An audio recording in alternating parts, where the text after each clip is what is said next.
Good morning, good evening, good afternoon. जो भी जब ये लेक्चर देख रहा है उसके according, this is Ankita Arora back with the marathon for non-resident taxation. This marathon is going to be little bit different. Why it is little bit different? Because here I'm trying to explain you some new concepts जो बहुत सारे students generally उसे हटा देते हैं या फिर इतना इम्पोर्टेंस नहीं देते हैं, बट इसे पहले हमें समझना ज़रूरी होगा। इसे हम चार्ट से भी देख लेंगे, कोई दिक्कत नहीं है, चार्ट से हम देख सकते हैं। मेरे ऑलरेडी रेडी हैं चार्ट्स, लेकिन आपको चीज़ों को समझाना होगा मुझे। So let us first understand the concept. We are on taxation of GDR. We are on what? We are on taxation of GDR. GDR के टैक्सेशन पे हम आते हैं। Talking about the taxation of GDR. What is GDR? GDR क्या है? Taxation of GDR की बात करें तो ये GDR क्या है? This is global depository receipt.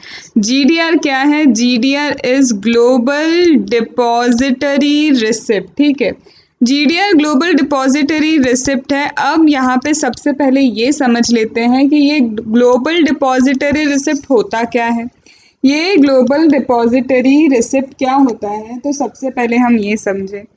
ये हमारी इंडियन कंपनी है, ये है हमारी कंपनी जो एक इंडिया की कंपनी है। ये क्या है? ये हमारी इंडिया की कंपनी है। ठीक है, ये क्या है? इंडिया की company.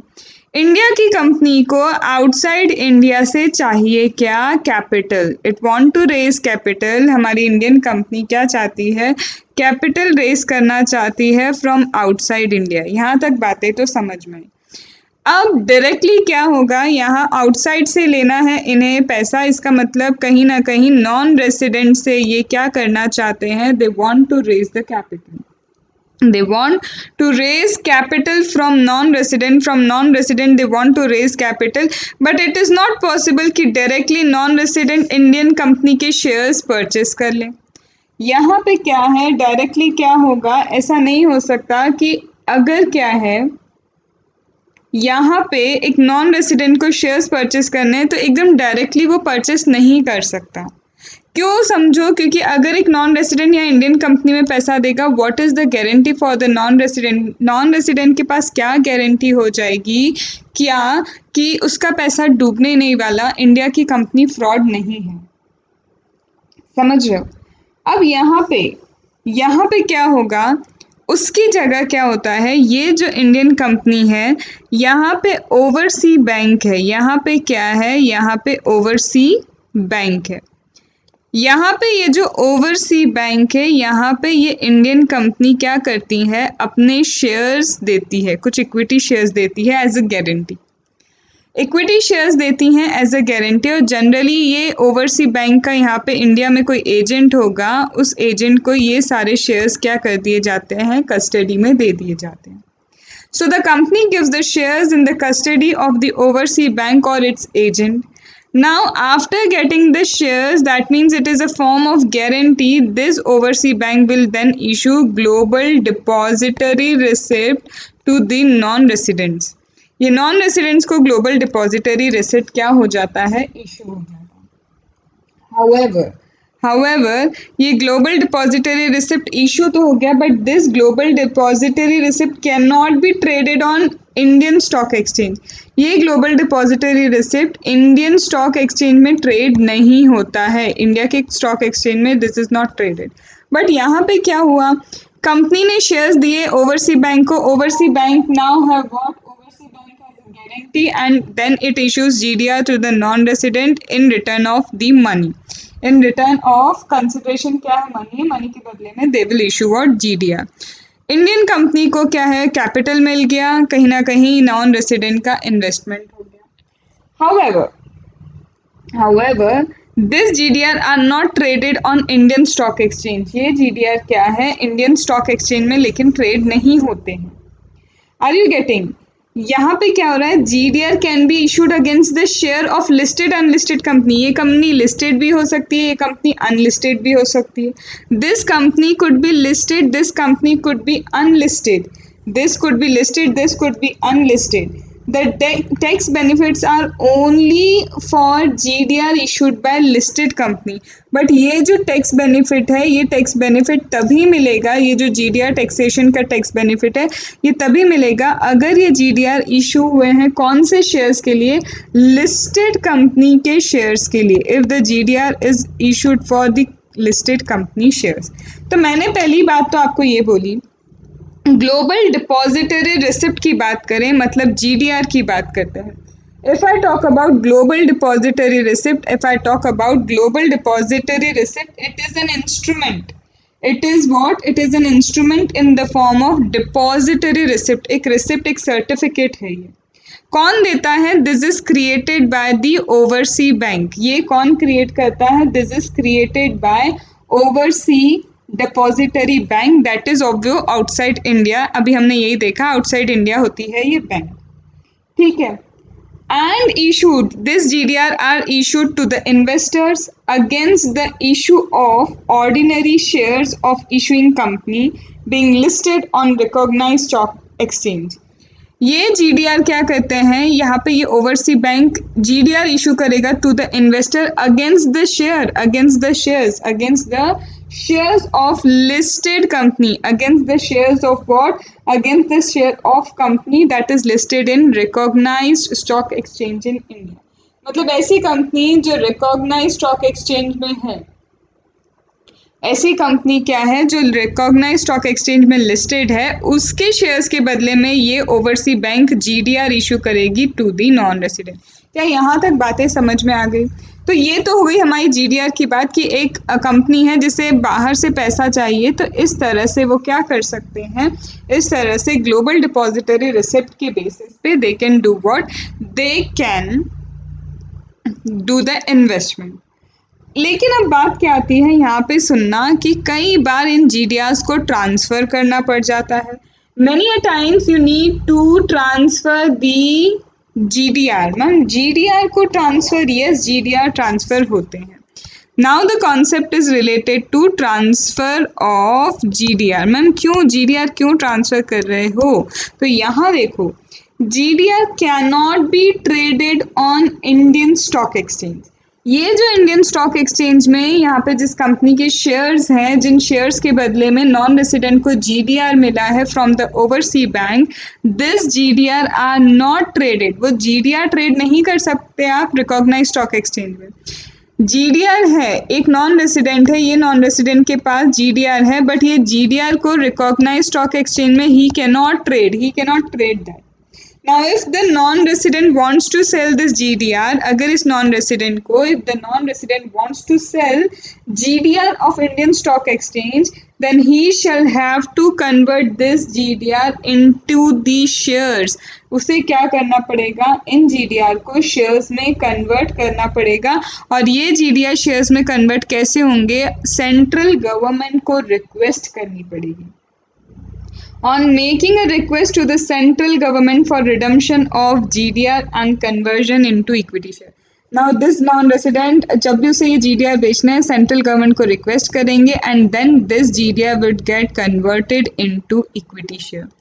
Then this GDR would get converted into what? This would get converted into equity share। Now the process of conversion, of GDR into the shares involves what? Instruction to cancel GDR। सबसे पहले क्या होगा, GDR आपका cancel होगा and जो GDR cancel होगा उसके बदले में जो अंडरलाइन शेयर्स हैं वो आपको इशू कर दिए जाएंगे। ये जो GDR है, delivery of GDR bye foreign broker for cancellation.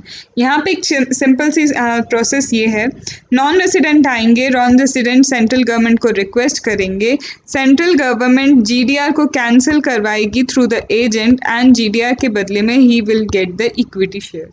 He will get what, he will get the equity shares. तो ये सारी चीज़ें क्यों हैं, क्योंकि ओवरसी बैंक यहाँ पे कहीं ना कहीं यहाँ पे क्या हो रहा है, एज एन गारंटी कुछ चीज़ें काम करती है, एज एन क्या है, गारंटी कुछ चीज़ें काम कर रही हैं, क्योंकि यहाँ पे इंडियन कंपनी इसलिए अपने शेयर्स यहाँ पे रख रही है ओवरसी बैंक के पास to get more capital from the outside market. तो यहाँ पे एक चीज़ बोल दी कि उन्हें जब नॉन रेसिडेंट इन्वेस्टमेंट करते हैं they get GDR and this GDR can be converted into equity share whenever they want to trade it, whenever they want to basically sell the GDR. जब भी GDR को cell करना है तो वो equity shares में convert हो जाएंगे। यहाँ तक बात समझ में आई? तो ये कॉन्सेप्ट है, कॉन्सेप्ट फॉर व्हाट, जीडीआर। अब यहाँ पे क्या आता है, अब हम आते हैं हमारे डायरेक्टली, आपको मैंने कॉन्सेप्ट समझा दिया, अब डायरेक्टली मैं आती हूँ मेरे चार्ट्स पे जिससे आपको बताती हूँ कि किसका क्या टैक्सेशन होगा। ठीक है,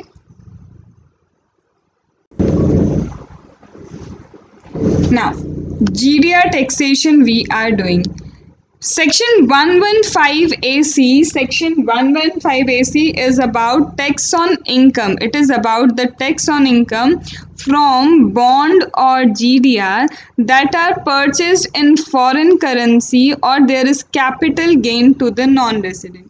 इन सिंपल टर्म्स, अगर जीडीआर से इनकम होती है that is a GDR which is purchased in foreign currency, foreign currency में जीडीआर को परचेज किया, फॉरेन करेंसी में जीडीआर परचेज करके इनकम जनरेट होती है to the non resident and non resident includes foreign company, non resident includes what, foreign company.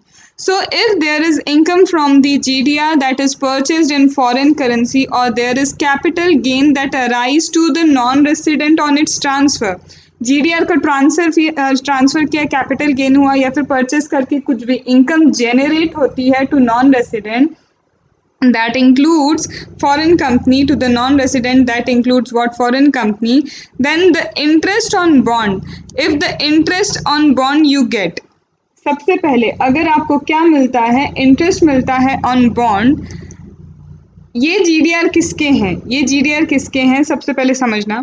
Where the total income of an SEC that is being non-resident or foreign company, total income of an SEC that's being non-resident or foreign company, now they are getting income by way of interest on bond, they are getting what, income by way of interest on bond of N Indian company. ठीक है, ये जो है ये Indian company का bond है या फिर जीडीआर जो है वो इंडियन कंपनी का जीडीआर है, that is issued in accordance with the central government scheme और the bond of public sector company or the bond of what, public sector company sold by government and purchased in foreign currency by the non-resident. Simple सी बात है, interest earn होता है bond पे, interest is earn on bond, और ये bond किसके हैं, इंडियन कंपनी के बॉन्ड है. इंटरेस्ट अर्न हो रहा है बॉन्ड पे, बॉन्ड किसके हैं, इंडियन कंपनी के हैं. ये इशू हुआ है इन accordance with central government scheme या फिर क्या है, ये बॉन्ड है पब्लिक सेक्टर कंपनी के, या इंडियन कंपनी ने इशू किया या public sector company as per issue करती है, इशू किए गवर्नमेंट ने, और ये परचेस किए जाते हैं फॉरेन करेंसी में. तो interest on bond of Indian company या फिर bond that is issued by public sector company by the government, या तो गवर्नमेंट स्कीम में इशू हो रहे हैं या फिर गवर्नमेंट इशू कर रही है, परचेस कर रहे हैं फॉरेन करेंसी में, फॉरेन करेंसी में परचेस करता है नॉन रेसिडेंट. कितना टैक्सेबिलिटी आएगी, उस पर आएगा 10% taxation. 10% would be the tax rate. कितना टैक्स रेट होगा, 10%. इसकी जगह अगर लॉन्ग टर्म कैपिटल होता है on transfer of this bond, in bonds को ट्रांसफर करेंगे, लॉन्ग टर्म कैपिटल गेन होगा, या फिर जीडीआर को ट्रांसफर करके दे देंगे long term capital gain, again LTCG का 10% या फिर जो इंटरेस्ट इनकम अर्न हुई है उसका 10% वुड बी टैक्सेबल. टैक्स कितना लगेगा, 10% would be the tax rate. Tax rate कितना होगा, 10% ऑफ द इनकम और 10% of long term capital gain tax rate होगा. यहाँ पे अब मेरी बात और थोड़ी सी ध्यान से सुनो, यहाँ पे क्या बोला है, टैक्सेबिलिटी ऑफ जीडीआर की बात कर रहे हैं. यहाँ पे ये बोला है कि सेक्शन 115AC जो हम बात कर रहे हैं, सेक्शन 115AC क्या कहता है, अगर आपको इनकम होती है जीडीआर पे इनकम हो रही है, परचेस किया है फॉरेन करेंसी में या फिर कैपिटल गेन हुआ है, 10% टैक्सेबल. रेट क्या है, 10% है. अब कुछ की पॉइंट्स आप समझना, ये जो प्रोविजन है 115AC का, ये एप्लीकेबल होगा तब जब सिर्फ लिस्टेड इंडियन कंपनी के इक्विटी शेयर्स हैं. ये जो GDR आपको इशू हुआ है, this GDR have been issued, ये बहुत ध्यान रखना, इसमें कंफ्यूज मत होना। ये जो GDR इशू हुआ है, ये GDR इशू हुआ है Indian company and that too listed. Only if the GDR are represented by the equity shares of the listed Indian company, तभी ये 115 AC एप्लीकेबल होगा। इसको आप रेड कलर से लिख लो। Indian company, listed Indian company के थ्रू GDR रिप्रेजेंट किए जा रहे हैं, उसके शेयर्स के बदले में अगर GDR इशू है तभी 115 AC एप्लीकेबल है। लेकिन अगर नॉन लिस्टेड है, मैम सपोज करिए आप बोल रहे लिस्टेड होना चाहिए, अगर GDR रिप्रेजेंट कर रहा है ऐसे इक्विटी शेयर्स वो कंपनी के जो लिस्टेड नहीं है स्टॉक एक्सचेंज में, तो आप समझ लीजिए आपको 115 AC का बेनिफिट एप्लीकेबल नहीं होगा। You would not have available the benefit of 115 AC। In such a case आपका जो GDR है उसका टैक्स इम्प्लीकेशन कैसा होगा वो मैं अब आपको बता देती हूँ। वेट, यहीं पे बताती हूँ। आई एम सेइंग कि आपके पास होना चाहिए लिस्टेड इंडियन कंपनी रिप्रेजेंट करना चाहिए आपके GDR को। ऐसा है तो 115 AC एप्लीकेबल होगा। That means at the rate of 10% taxability आ जाएगी, right. At the rate of कितना, 10% टैक्सेबिलिटी आती है। बट अगर ये ऐसा नहीं है, लिस्टेड इंडियन कंपनी के थ्रू GDR इशू नहीं हुए, मतलब GDR is not represented by the listed company, in that case आपको 115 AC का बेनिफिट तो नहीं मिलना। No benefit under section 115 AC। इसका मतलब अगर शॉर्ट टर्म कैपिटल गेन है, in case if there is short term capital gain, then 111A का नॉर्मल टैक्स रेट लगेगा। Short term capital gain should be taxable at normal rate. Short term capital gain normal rate से taxable रहेगा, since 111A is not applicable, क्योंकि यहाँ पे 111A applicable नहीं होगा, इसलिए आपको normal tax rate short term capital gain का लगने वाला है। Ma'am long term capital gain eight 10% ही होगा under section 112 without first proviso and second proviso to section number 48। यहाँ पे 10% ही आपको मिलेगा, टैक्स रेट तो आपका 10% रहेगा, but first proviso, second proviso जो आपका नॉन रेसिडेंट वाला था, फर्स्ट प्रोवाइजो वाला, वो सब एप्लीकेबल नहीं होंगे। They will not B applicable over here for unlisted shares. तो यहाँ पे सीधी बात है, ये जो GDR है अगर लिस्टेड कंपनी के शेयर्स है तो सीधे 10% का टैक्सेबिलिटी आएगा, इंडेक्सेशन, और ये जो first proviso second proviso applicable है। लेकिन अगर यहाँ 115 AC एप्लीकेबल नहीं होगा, इन केस यहाँ पे अनलिस्टेड कंपनी के शेयर्स के थ्रू GDR आपको मिला है, तो short term capital gain normal rate से टैक्सेबल होगा, 111A एप्लीकेबल नहीं होने वाला है, as well as long term capital gain भी 10% होगा। 112 में अंडर सेक्शन 112 में टैक्सेबल होगा आपका 10% without first and second proviso का benefit that is given in section number 48। Section 48 में फर्स्ट सेकेंड प्रोवाइजो का बेनिफिट जो मिलता है वो आपको यहाँ नहीं मिलेगा। ये बात आपको समझ में आई? अब इसके बाद एक और चीज सुनो, यहाँ पे बोल रहे हैं, यहाँ पे एक और चीज बोली गई है, वो क्या बोला गया है वो समझना। ये बात तो आ गई होगी समझ में। अब एक चीज और मैम, एक चीज और क्या है सुनो। हमने ऐसा कुछ सुना है, कैसा सुना है, सेक्शन 47 के बारे में बता रहे हैं। सेक्शन 47 के बारे में क्या बोला है यहाँ पे, सेक्शन 47 के लिए, सेक्शन 47 के लिए क्या बोलते हैं समझो।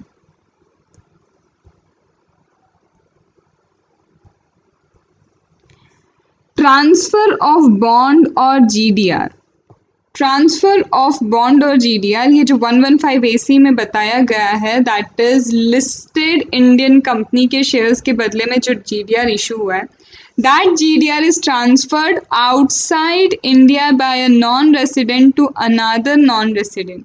One non resident transfer its to another non resident, तो ये जो GDR है इससे एक नॉन रेसिडेंट ने दूसरे नॉन रेसिडेंट को जो GDR ट्रांसफ़र किया है, अगर कुछ इनकम वगैरह होती है, कोई कैपिटल गेन होता है, तो इस पे टैक्स नहीं लगेगा because it is not treated as transfer.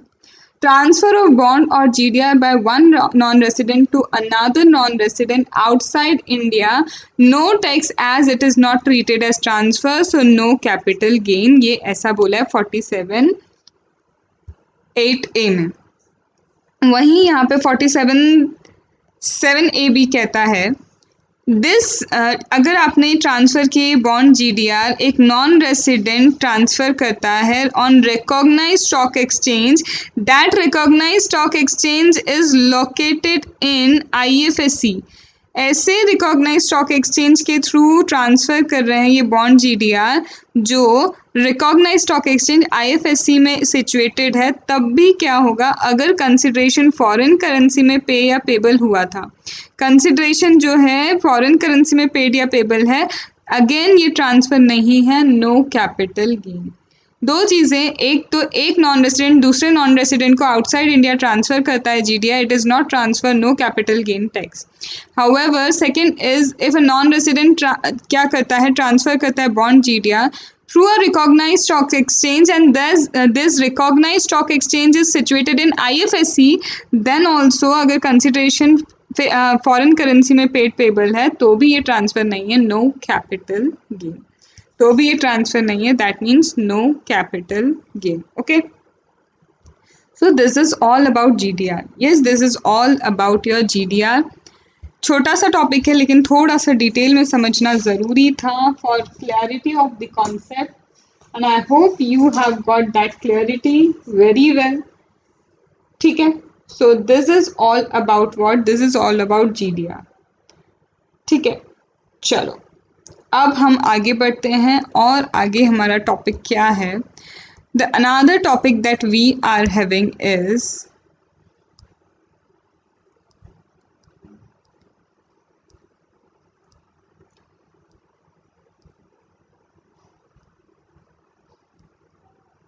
wait.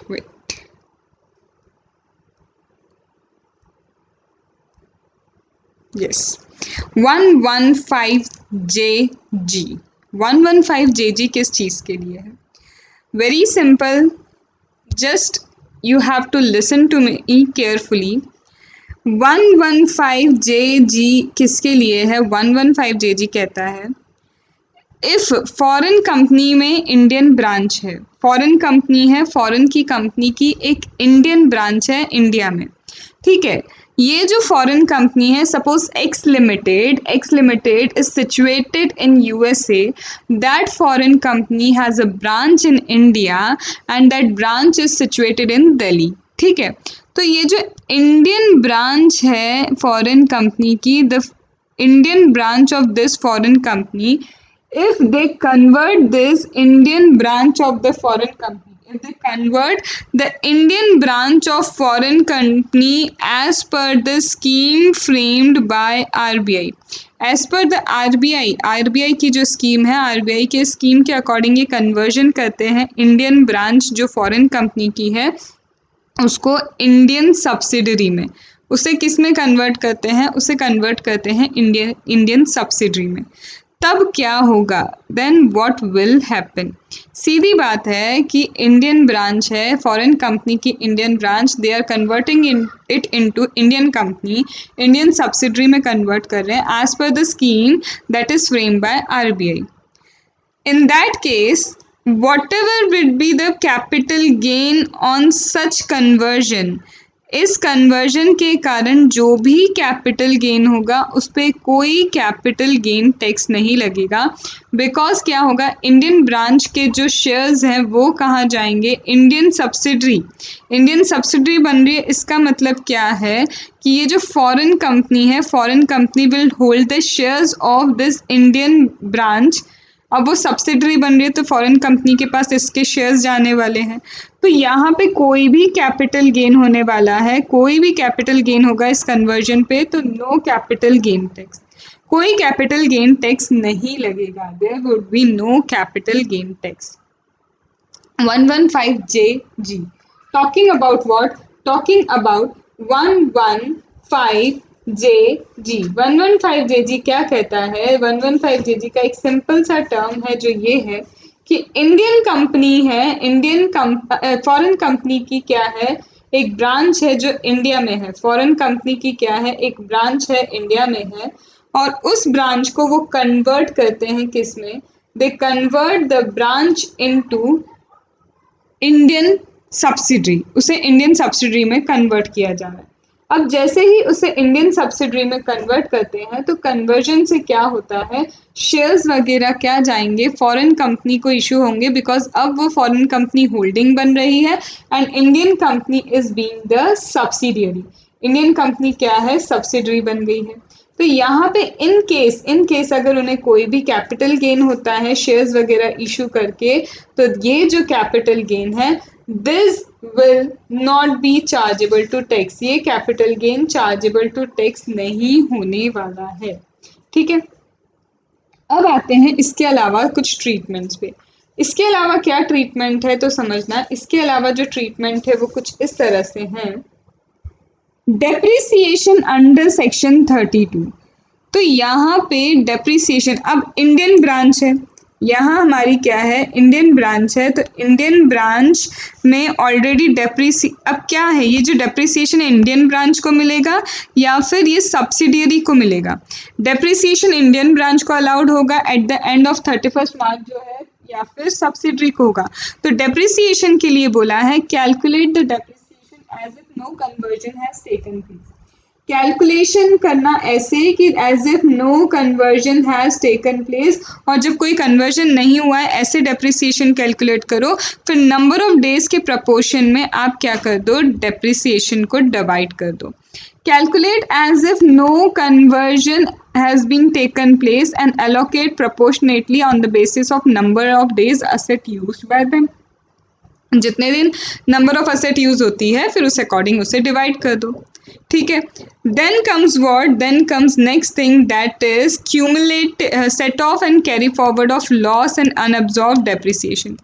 Unabsorbed depreciation बचा है, set off carry forward of losses हैं। तो कहते हैं अगर बिजनेस लॉस है, if it is a business loss, not an speculative business loss, not a speculative business loss, अगर other business loss है, unabsorbed depreciation है, accumulated loss है, तो जो ब्रांच का था वो as it is किसको अलाउ होगा, फ्रेश 8 years के लिए, point to be noted, fresh 8 years के लिए अलाउ होगा सब्सिडरी कंपनी को as it is। अगर इधर 1 करोड़ था तो as it is 1 crore fresh 8 years के लिए अलाउ हो जाएगा। देन एक्चुअल कॉस्ट क्या होगी असेट की, असेट की एक्चुअल कॉस्ट क्या होगी? अब तक ब्रांच में WDV वगैरह लग चुका है, डेप्रिसिएशन लगा है, तो अब जब सब्सिडरी में दे आर गेटिंग कन्वर्टेड तो यहाँ पे बट ऑब्वियसली जो WDV रही होगी on the date of conversion, जो डेट ऑफ कन्वर्जन को WDV रही होगी फॉर द ब्रांच, वही एक्चुअल कॉस्ट बन जाएगी। और अगर डेप्रिशिएबल एसेट नहीं है तो बुक वैल्यू ही लेंगे। If there is no depreciable asset तो हम क्या लेंगे, बुक वैल्यू। टैक्स क्रेडिट की बात करें तो tax credit as it is fresh 15 years के लिए आपको अलाउ हो जाएगा। मैट AMT का जो फ्रेश टैक्स क्रेडिट है वो आपको फ्रेश 15 ईयर्स के लिए अलाउ होगा। लॉसेस हैं, सेट ऑफ कैरी फॉरवर्ड करना है, वो फ्रेश 8 ईयर्स के लिए आ जाएंगे। VRS amortisation of VRS expense, आपको पता है 5 ईयर्स के लिए अमोर्टाइज होता है VRS का एक्सपेंडिचर, तो वो रिमेनिंग पीरियड के लिए आपको क्या हो जाएगा, सब्सिडरी को अलाउ हो जाएगा। 3 ईयर्स हो चुके तो 2 ईयर्स के लिए अमोर्टाइज होगा, 2 ईयर्स हुए तो 3 ईयर्स के लिए अमोर्टाइज हो जाएगा, क्योंकि बेसिकली ये 5 ईयर्स के लिए होता है। तो अमोर्टाइजेशन रिमेनिंग ईयर्स के लिए होगा, बाकी टैक्स क्रेडिट है या set off carry forward of losses है वो फ्रेश 8 ईयर्स के लिए क्या हो जाएंगे, set off carry forward. Doubtful debt का प्रोविजन था ब्रांच में, तो एज इट इज क्या होगा, सब्सिडरी में भी वो डाउटफुल डेट का प्रोविजन उठ के आ जाएगा। क्या 56 सबसेक्शन 210 एप्लीकेबल होगा इनकम फ्रॉम अदर सोर्स वगैरह वाली चीज़ें? तो no, it will not get applicable for subsidiary, वो सब्सिडरी के लिए एप्लीकेबल नहीं होंगी। जो अगर कुछ अदर इनकम वगैरह जो शेयर वगैरह को इशू करने से रिलेटेड कहीं हो जाती है, कोई भी अदर इनकम, तो वो यहाँ पे कोई एप्लीकेबल टैक्सेबिलिटी प्रोविजन एप्लीकेबल नहीं होगा ऑन कन्वर्जन। सीधी बात है, फॉरेन कंपनी के ब्रांच जो इंडिया में है उसे सब्सिडरी में कन्वर्ट करो, डेप्रिसिएशन ऐसे कैलकुलेट करो जैसे कि कोई कन्वर्जन नहीं हुआ और number of days asset use के बेसिस पे एलोकेट कर दो। कैपिटल गेन टैक्सेबल नहीं होगा, कन्वर्जन में कोई कैपिटल गेन टैक्स नहीं है, कोई अदर इनकम का टैक्स नहीं है, set off carry forward another 8 years के लिए मिल जाएगा as it is, but speculative business loss नहीं, only business loss, normal business loss होना चाहिए। Actual cost WDV on date of conversion, depreciable नहीं है तो book value, tax credit another 15 fresh years के लिए, अमोर्टाइजेशन रिमेनिंग पीरियड के लिए, डाउटफुल डेट है एज इट इज जाएगा, तो ये है क्या 11515JG, ठीक है। लेकिन अगर ये कन्वर्जन जो है, ये कन्वर्जन की जो हम बात कर रहे हैं यहाँ पे, ये कन्वर्जन अप्रूव किया होना चाहिए, इसकी कुछ कंडीशन है। ये 115JG लगेगा, कोई टैक्स वगैरह नहीं आएगा, लेकिन तब ये जो स्कीम जो है, ये स्कीम अप्रूव होना चाहिए किसके through, share holders of the foreign company. Share holders of the foreign company should have approved this scheme, उन्होंने अगर अप्रूवल दिया है एंड RBI ने सेंशन किया है, तभी 115JG will be applicable. All the assets and liabilities of the Indian company जो है, ये जो सारी assets and liability Indian company की है, बुक वैल्यू पे ही ली जानी चाहिए। मतलब ब्रांच की जो ब्रांच में जो असेट लाइबिलिटी थी जो अब इंडियन कंपनी की होंगी, वो बुक वैल्यू पे होनी चाहिए। That means ignore revaluation, revaluation ignore करना होगा, ठीक है।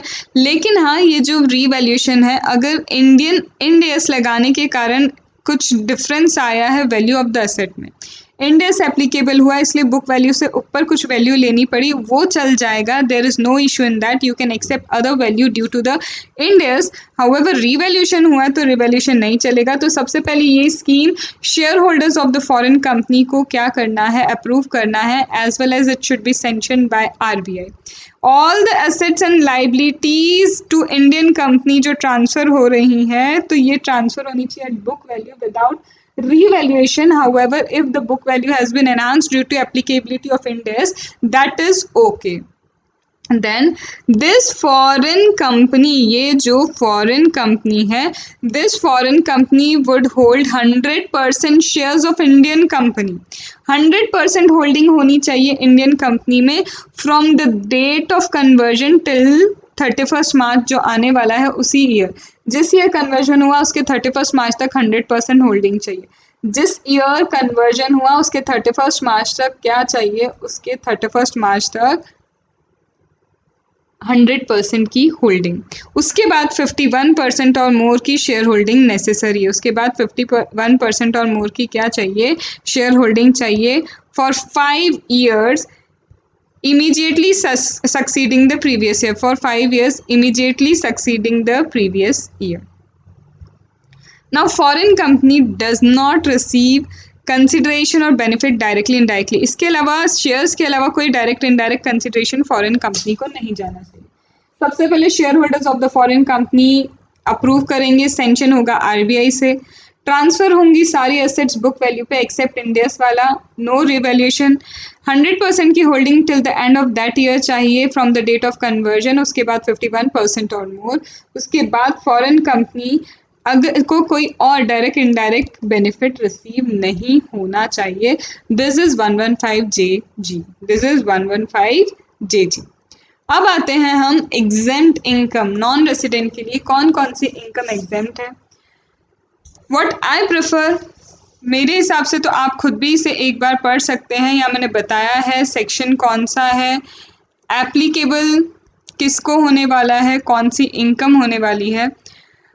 तो you can also do this, but एक बार मैं सिर्फ रीड कर करके आपको सारी चीज़ें बता देती हूँ कि ये इसके लिए है, ये इसके लिए है, तो एक बार आपको क्लैरिटी हो जाएगी, ठीक है। तो इसके बाद हमारा क्या है, एग्जेम्प्ट इनकम, एग्जेम्प्ट इनकम के बाद है हमारा नॉन रेसिडेंट का टैक्सेशन, एंड मोस्ट इम्पॉर्टेंट मुझे लगता है पहले मुझे GDR कराना चाहिए, because GDR is very very very important. तो पहले मैं एक काम करती हूँ, आपको GDR कवर अप कराती हूँ, तो एक मेन पोर्शन आपका क्या हो जाएगा, कवर अप हो जाएगा, फिर हम इस पे आ जाएंगे। तो जिन जिन लोगों को एग्जाम्प्ट वाले पार्ट देखना है वो देख सकते हैं, जिन्हें नहीं देखना they can skip up that, but हाँ नहीं स्किप करो तो ज़्यादा अच्छा है, ताकि एक बार कानों तक तो बातें पहुँच जाएंगी आपके। ठीक है। So basically we are starting GAAR, I think मैंने GDR बोल दिया था, सॉरी फॉर द मिस्टेक। गार हम स्टार्ट कर रहे हैं, गार इसलिए क्योंकि थोड़ा सा इसे समझना ज़रूरी भी है and it is little bit कई जगहों पे ट्रिकी लगता है, but although it is easy. तो हम पहले गार करते हैं, गार के बाद हम नॉन रेसिडेंट टैक्सेशन करते हैं। अगर हमारा टाइम एक्सटेंड हो गया बहुत ज़्यादा, क्योंकि GAAR will take a little bit time, तो एग्जेम्प्ट इनकम का मैंने आपको पूरा चार्ट बना के दे दिया, that you can do by your own. That is really so easy, you have to just keep in mind कि ये चीज़ें एग्जेम्प्ट है, बहुत ज़्यादा कुछ नहीं है उसमें। अदरवाइज अगर आप रिक्वेस्ट करेंगे तो एक छोटा सा वीडियो मैं फिर वो अलग से बना के आपको दे दूंगी, 20 मिनट्स नियर अबाउट वो लेगा, ठीक है। तो let us start with what, गार। गार के प्रोविजंस हम स्टार्ट करते हैं। If I talk about the provision of गार, नाम से लगता है ये क्या है, नाम से पता चलता है ये है जनरल एंटी अवॉइडेंस रूल। गार क्या है? GAAR is general anti avoidance rule. GAAR general anti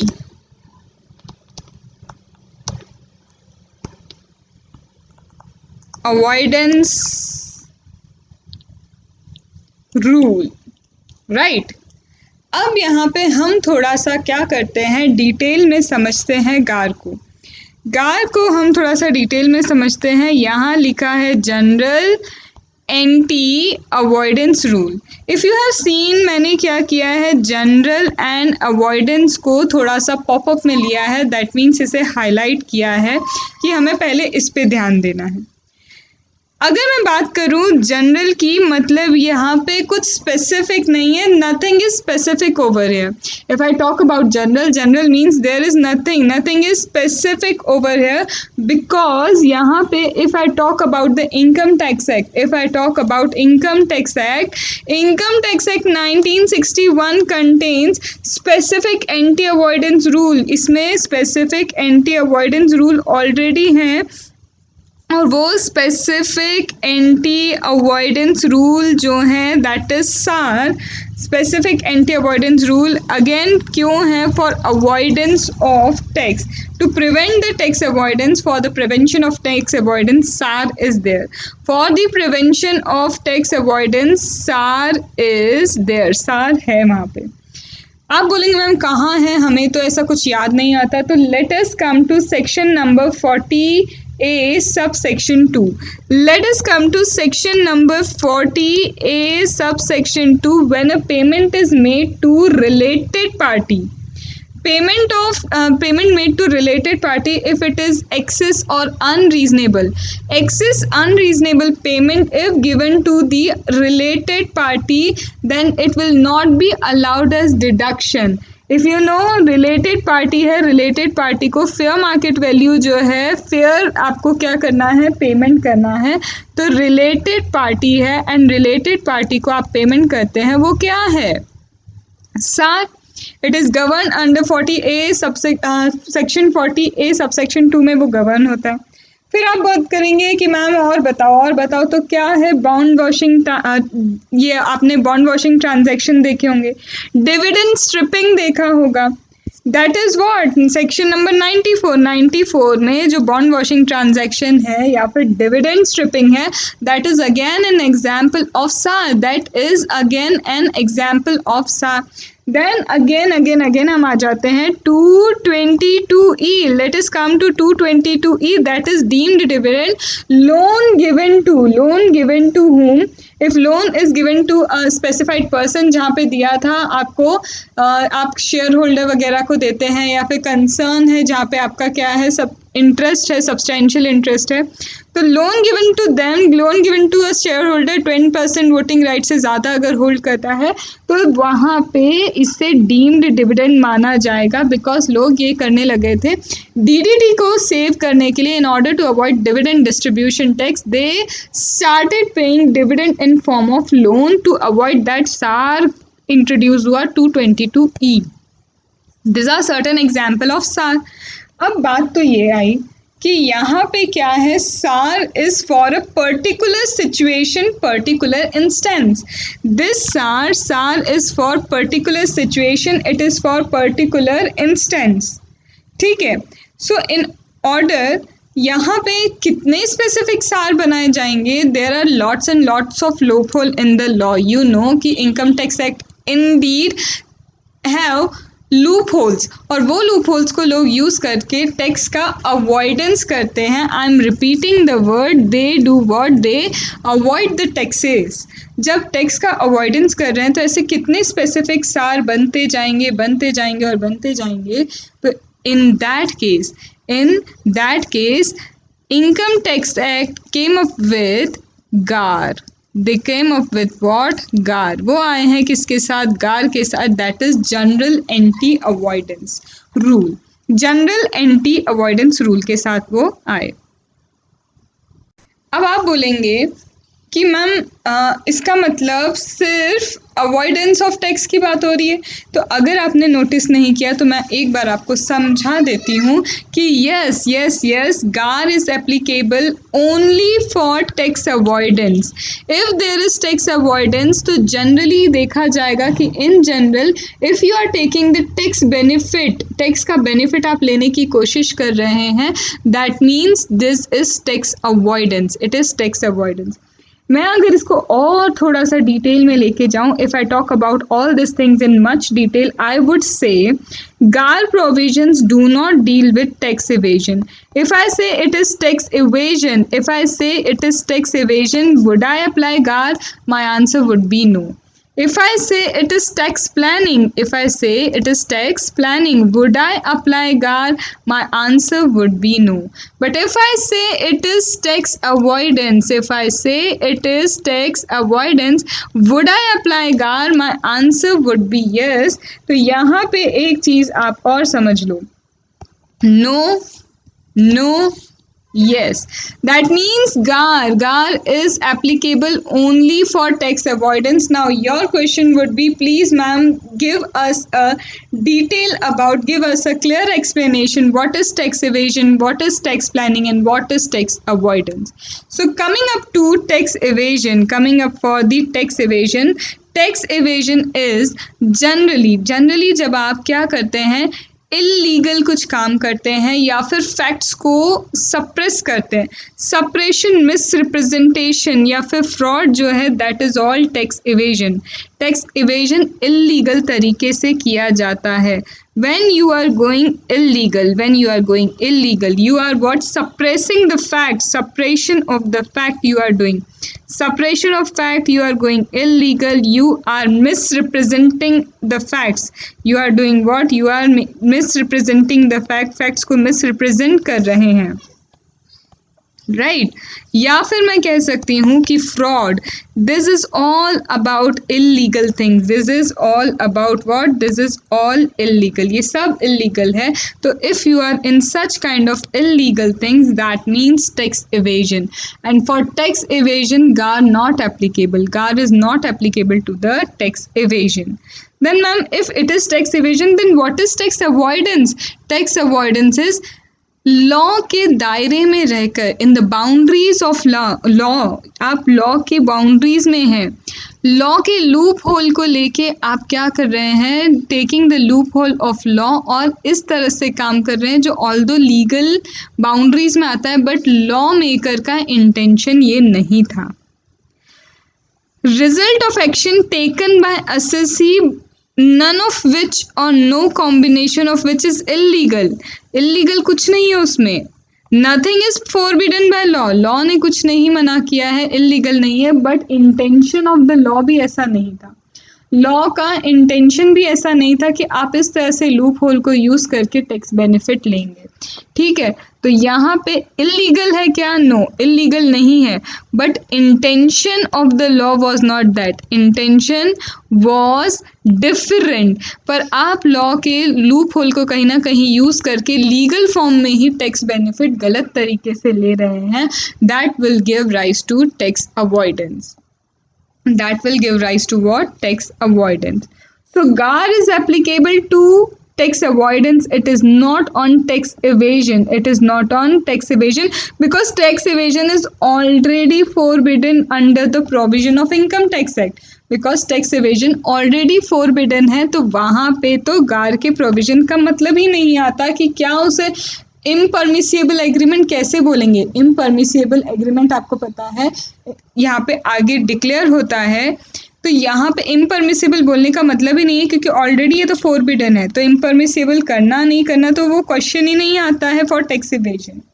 फिर आप बोलेंगे मैम टैक्स प्लानिंग क्या है, तो tax planning is where taxpayer takes the advantage of fiscal incentives. Already law ने ही बोला है आप ये एडवांटेज ले सकते हैं। Law has allowed certain advantage, law allows the advantage, law allows certain incentive, certain advantage, and when the law allows certain advantage, certain incentive, तो उसे इनपरमिसिबल डिक्लेयर करना is none other a question, it's not at all a question. तो यहाँ पे tax planning again जब खुद law allow कर रहा है तो impermissible is not a question over here, impermissible is not a question over here. So GAAR is applicable on what, बहुत धीरे से इसलिए चल रही है, एक डिटेल लेक्चर की तरह है गार का, because it is little bit confusing, but एक एक पॉइंट्स हम क्लियर करेंगे, चलेगा, टाइम दे देंगे।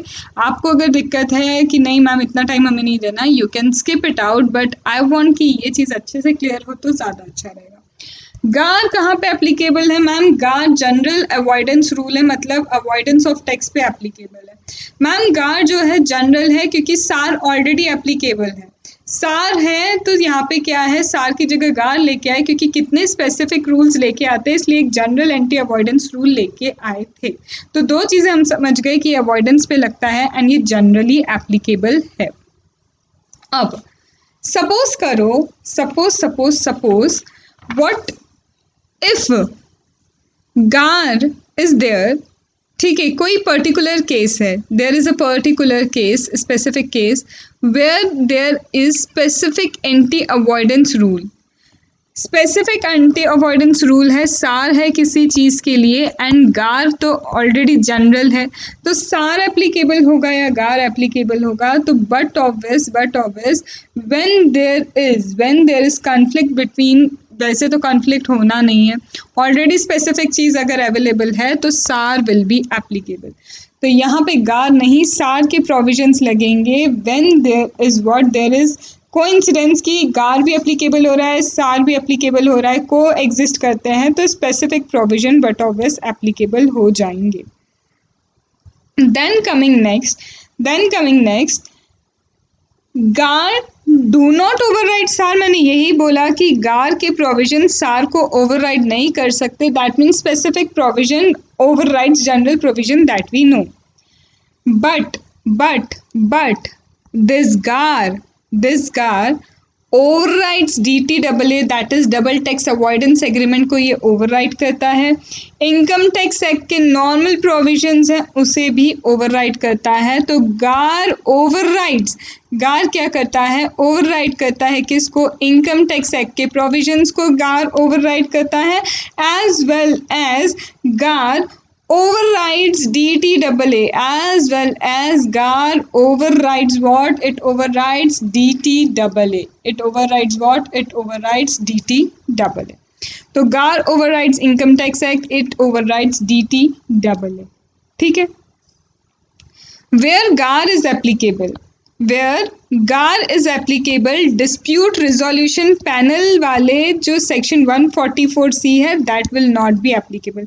If GAR is applicable, 144C does not comes into the picture. तो ये चीज़ें अभी हमने समझी हैं। अवॉइडेंस रूल है तो टैक्स अवॉइडेंस के लिए है, जनरल है, यहाँ पे सार को ओवरराइड नहीं करता, but DTAA and income tax act को ये ओवरराइड करता है, एंड जहाँ पे गार है वहाँ DRP that is 144C applicable नहीं होता है। नाउ यहाँ पे कहाँ पे गार एप्लीकेबल होगा, where the GAAR would be applicable, गार कहाँ एप्लीकेबल होगा, तो ध्यान से सुनो, GAR provision applies where aggregate tax benefit in the relevant assessment year, where the aggregate, I am concentrating on the term aggregate tax benefit. I am concentrating on term aggregate tax benefit, where the aggregate tax benefit in a relative previous assessment year, in a relevant assessment year,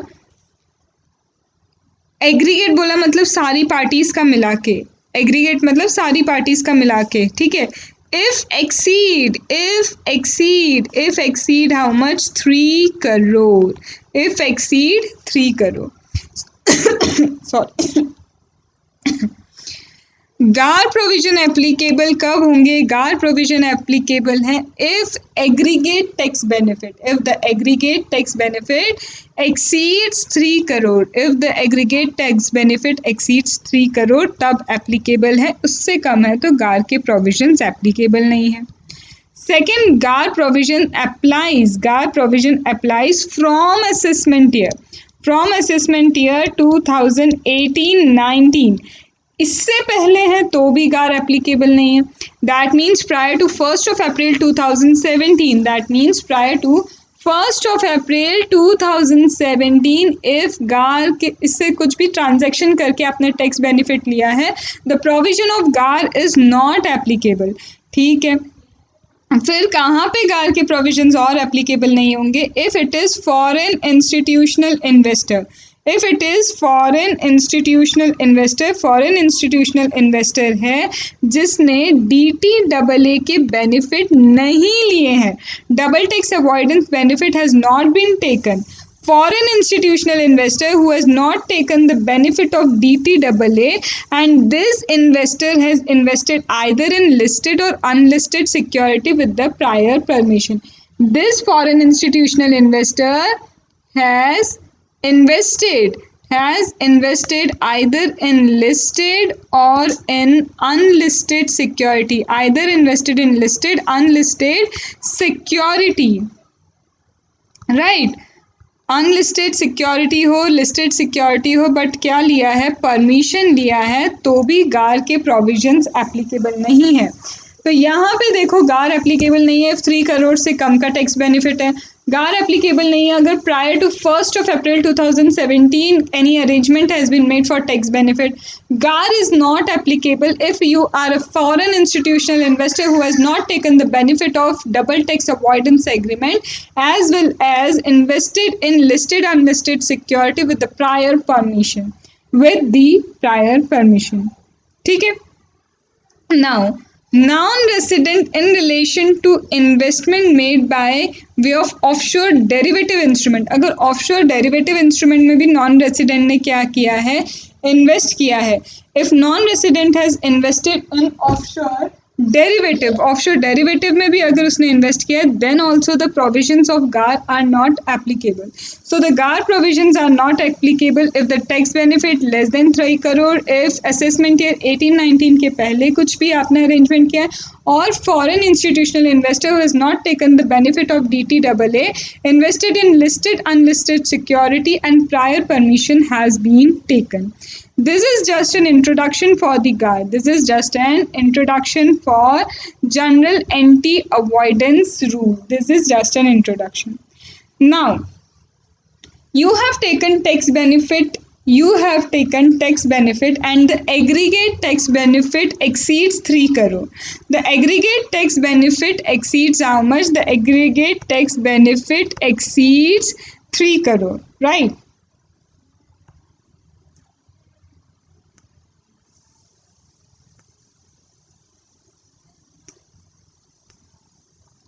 Aggregate tax benefit exceeds 3 crore, right? Okay. Now, what are the arrangements that you have made that would have lead to GAR? आपने ऐसे कोई arrangement किए कि ये arrangement से tax benefit क्या हो गया है, टैक्स बेनिफिट आपको जो हो रहा है, ऐसे इनपरमिसिबल अरेंजमेंट किए आपने, इनपरमिसिबल अवॉइड करने के लिए, टैक्स अवॉइड करने के लिए ऐसे अरेंजमेंट किए हैं जिससे टैक्स बेनिफिट अबाउ 3 करोड़ होता है। तो व्हाट आर दिस अरेंजमेंट? ये अरेंजमेंट होता क्या है? Now we have to see this. What is this arrangement? ये अरेंजमेंट क्या होता है? अब सबसे पहले हमको क्या है ये समझना होगा that what are this arrangements. So talking about arrangement, arrangement can be, arrangement की बात करें तो अरेंजमेंट क्या हो सकता है, तो arrangement can be whole part और step in any transaction. Arrangement मतलब कोई भी स्टेप लिया हो, एनी पार्ट और whole of a transaction, operation, scheme, arrangement. आप कोई ट्रांजैक्शन कर रहे हैं, you are doing a transaction, or you are doing what, you are having doing any operation, or under any scheme, or under any scheme। ठीक है, तो कोई भी ऐसा ट्रांजैक्शन किया, ऑपरेशन किया, या फिर कोई ऐसी स्कीम है जिसमें क्या हो रहा है, उसका कोई पार्ट है, ओवरऑल ट्रांजैक्शन ऐसा है, या फिर कोई स्टेप ऐसा है, कोई स्टेप ऐसा है, कोई पार्ट ऐसा है, कोई स्टेप ऐसा है, कोई पार्ट ऐसा है, कोई ऑपरेशन ऐसा है, कोई स्कीम ऐसा है, ओवरऑल या फिर उसका पार्ट या फिर स्टेप। ठीक है, जिसमें क्या हो रहा है, जिसमें आप क्या कर रहे हैं, कहीं ना कहीं ऐसा अरेंजमेंट कर रहे हैं, किसी प्रॉपर्टी को ऐसे अरेंज कर रहे हैं या अलाइन कर रहे हैं, किसी प्रॉपर्टी को ऐसे अरेंज या अलाइन कर रहे हैं उस ट्रांजैक्शन, ऑपरेशन या स्कीम में, that gives you the tax benefit, that is giving you the tax benefit। Let me show my notes here for this kind of things। Wait, see, any arrangement you have done, any arrangement, right? Any arrangement in any transaction, any operation, any scheme that covers a transaction, whether it's enforceable or not, that includes alienation of any property। पूरे transaction में कोई part हो, कोई step हो ऐसा जिसमें आपको क्या हुआ है, टैक्स बेनिफिट हुआ है, that is arrangement. Now this arrangement, when this arrangement would be regarded as impermissible avoidance agreement, ये arrangement कब impermissible avoidance agreement होगा, that has been given in section number 96। that has been given in section number 96 कि impermissible avoidance agreement क्या है। तो for impermissible avoidance agreement, किसी भी arrangement को, सॉरी agreement बोल रही हूँ मैं, impermissible avoidance arrangement को अगर बोलना है किसी अरेंजमेंट को कि भाई ये इम्परमिसिबल अवॉइडेंस अरेंजमेंट है, two conditions need to be satisfied। There are two conditions that need to be satisfied। The first condition is the main purpose of that arrangement। The main purpose of that arrangement is tax benefit। Tax benefit is the main purpose, first and foremost thing, that tax benefit is the main purpose of that transaction। Now you would ask me, what is tax benefit? That due to that arrangement, either the refund increases, either the loss increases, or total income decreases। Either refund increases, loss increases, or total income decreases, that is about tax benefit. तो main purpose आपका tax benefit है। Second यहाँ पे second चीज क्या है, ये create करता है। सेकंड चीज इज व्हाट, सेकंड चीज क्या है, ये क्रिएट करता है। अब आप बोलेंगे मैम क्या क्रिएट करता है, तो इम्परमिसिबल अवॉइडेंस एग्रीमेंट हमें किसी को बोलना है, हमें कहना है ये क्या है, इम्परमिसिबल अवॉइडेंस एग्रीमेंट है। ठीक है, अगर मैं बोलूँ कि ये इम्परमिसिबल अवॉइडेंस एग्रीमेंट है, तो फर्स्ट चीज़ मुझे चाहिए, मेन पर्पस होना चाहिए टैक्स का बेनिफिट लेना। फर्स्ट क्या होना चाहिए, टैक्स का बेनिफिट ले। सेकेंड, सबसे पहला ये आप मान लो कि ये क्या है, टेस्ट है। Test number 1, test number 2, test number 3, test number 4, ऐसे 4 टेस्ट हैं जिसके बेसिस पे आप ये समझेंगे। मेन तो प्राइमरी पर्पस तो टैक्स बेनिफिट चाहिए, और उसके बाद टेस्ट 1, 2, 3, 4 में से कुछ भी एक अगर एप्लीकेबल हो गया तो ये गार के प्रोविजंस के लिए आ सकता है, मतलब ये इम्परमिसिबल अवॉइडेंस अरेंजमेंट कंसिडर हो सकता है। The first test, it creates right obligation between, it creates any right or obligation between two persons that would not have happened if the things were done at arm's length price। अगर arm's length price पे चीज़ें की जाती तो ऐसा कुछ right obligation तो create नहीं होता था। It creates rights or obligation which are not ordinarily created between the persons.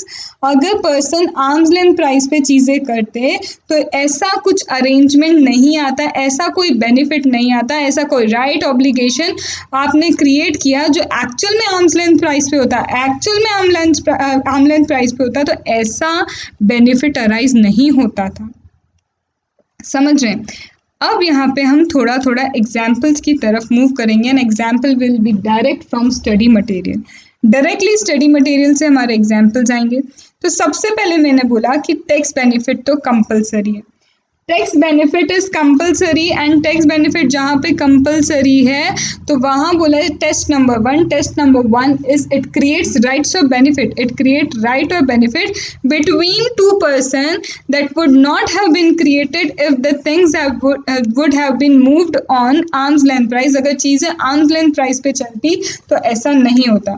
अब आप बात करेंगे आर्म्स लेंथ प्राइस की, तो आर्म्स लेंथ प्राइस मतलब एसोसिएट एंटरप्राइज होना चाहिए। आर्म्स लेंथ प्राइस मतलब एसोसिएट एंटरप्राइज, और आर्म लेंथ प्राइस की बातें एसोसिएट एंटरप्राइज में होती है। तो अगर एसोसिएट एंटरप्राइज की बात करते हैं तो ऑलरेडी वहाँ पे क्या है, आर्म्स लेंथ प्राइस को डिस्कस करते हैं हम 144। वहाँ पे आप क्या करते हैं, ट्रांसफर प्राइसिंग ऑफिसर होता है। वहाँ आर्म्स लेंथ प्राइस कैसे निकालना उसके लिए ऑलरेडी चीज़ें दी हैं। तो यहाँ पे जब चीज़ें अदर देन एसोसिएट एंटरप्राइज के बीच में होती है वहाँ स्पेसिफिकली सार एप्लीकेबल है। अगर एसोसिएट एंटरप्राइज के बीच में आर्म्स लेंथ प्राइस पे कोई ट्रांजैक्शन नहीं हुआ तो सार इज देयर। बट अगर अदर देन एसोसिएट एंटरप्राइज को ट्रांजैक्शन होता है एंड टैक्स बेनिफिट होता है तब आता है गार, और ये है हमारा जनरल एंटी अवॉइडेंस एग्रीमेंट। अगर अदर देन एसोसिएट एंटरप्राइज के बीच में ट्रांजैक्शन हुआ वहाँ पे टैक्स बेनिफिट आया, that means impermissible avoidance agreement. Now moving to its example. ठीक है, सबसे पहला एग्जाम्पल हम देखते हैं। Directly from the study material है, मैं डायरेक्टली आपको समझाती जा रही हूँ। So let us move to the example. I am directly थोड़ा सा बस नाम चेंज कर रही हूँ कंपनी का, वाई लिमिटेड।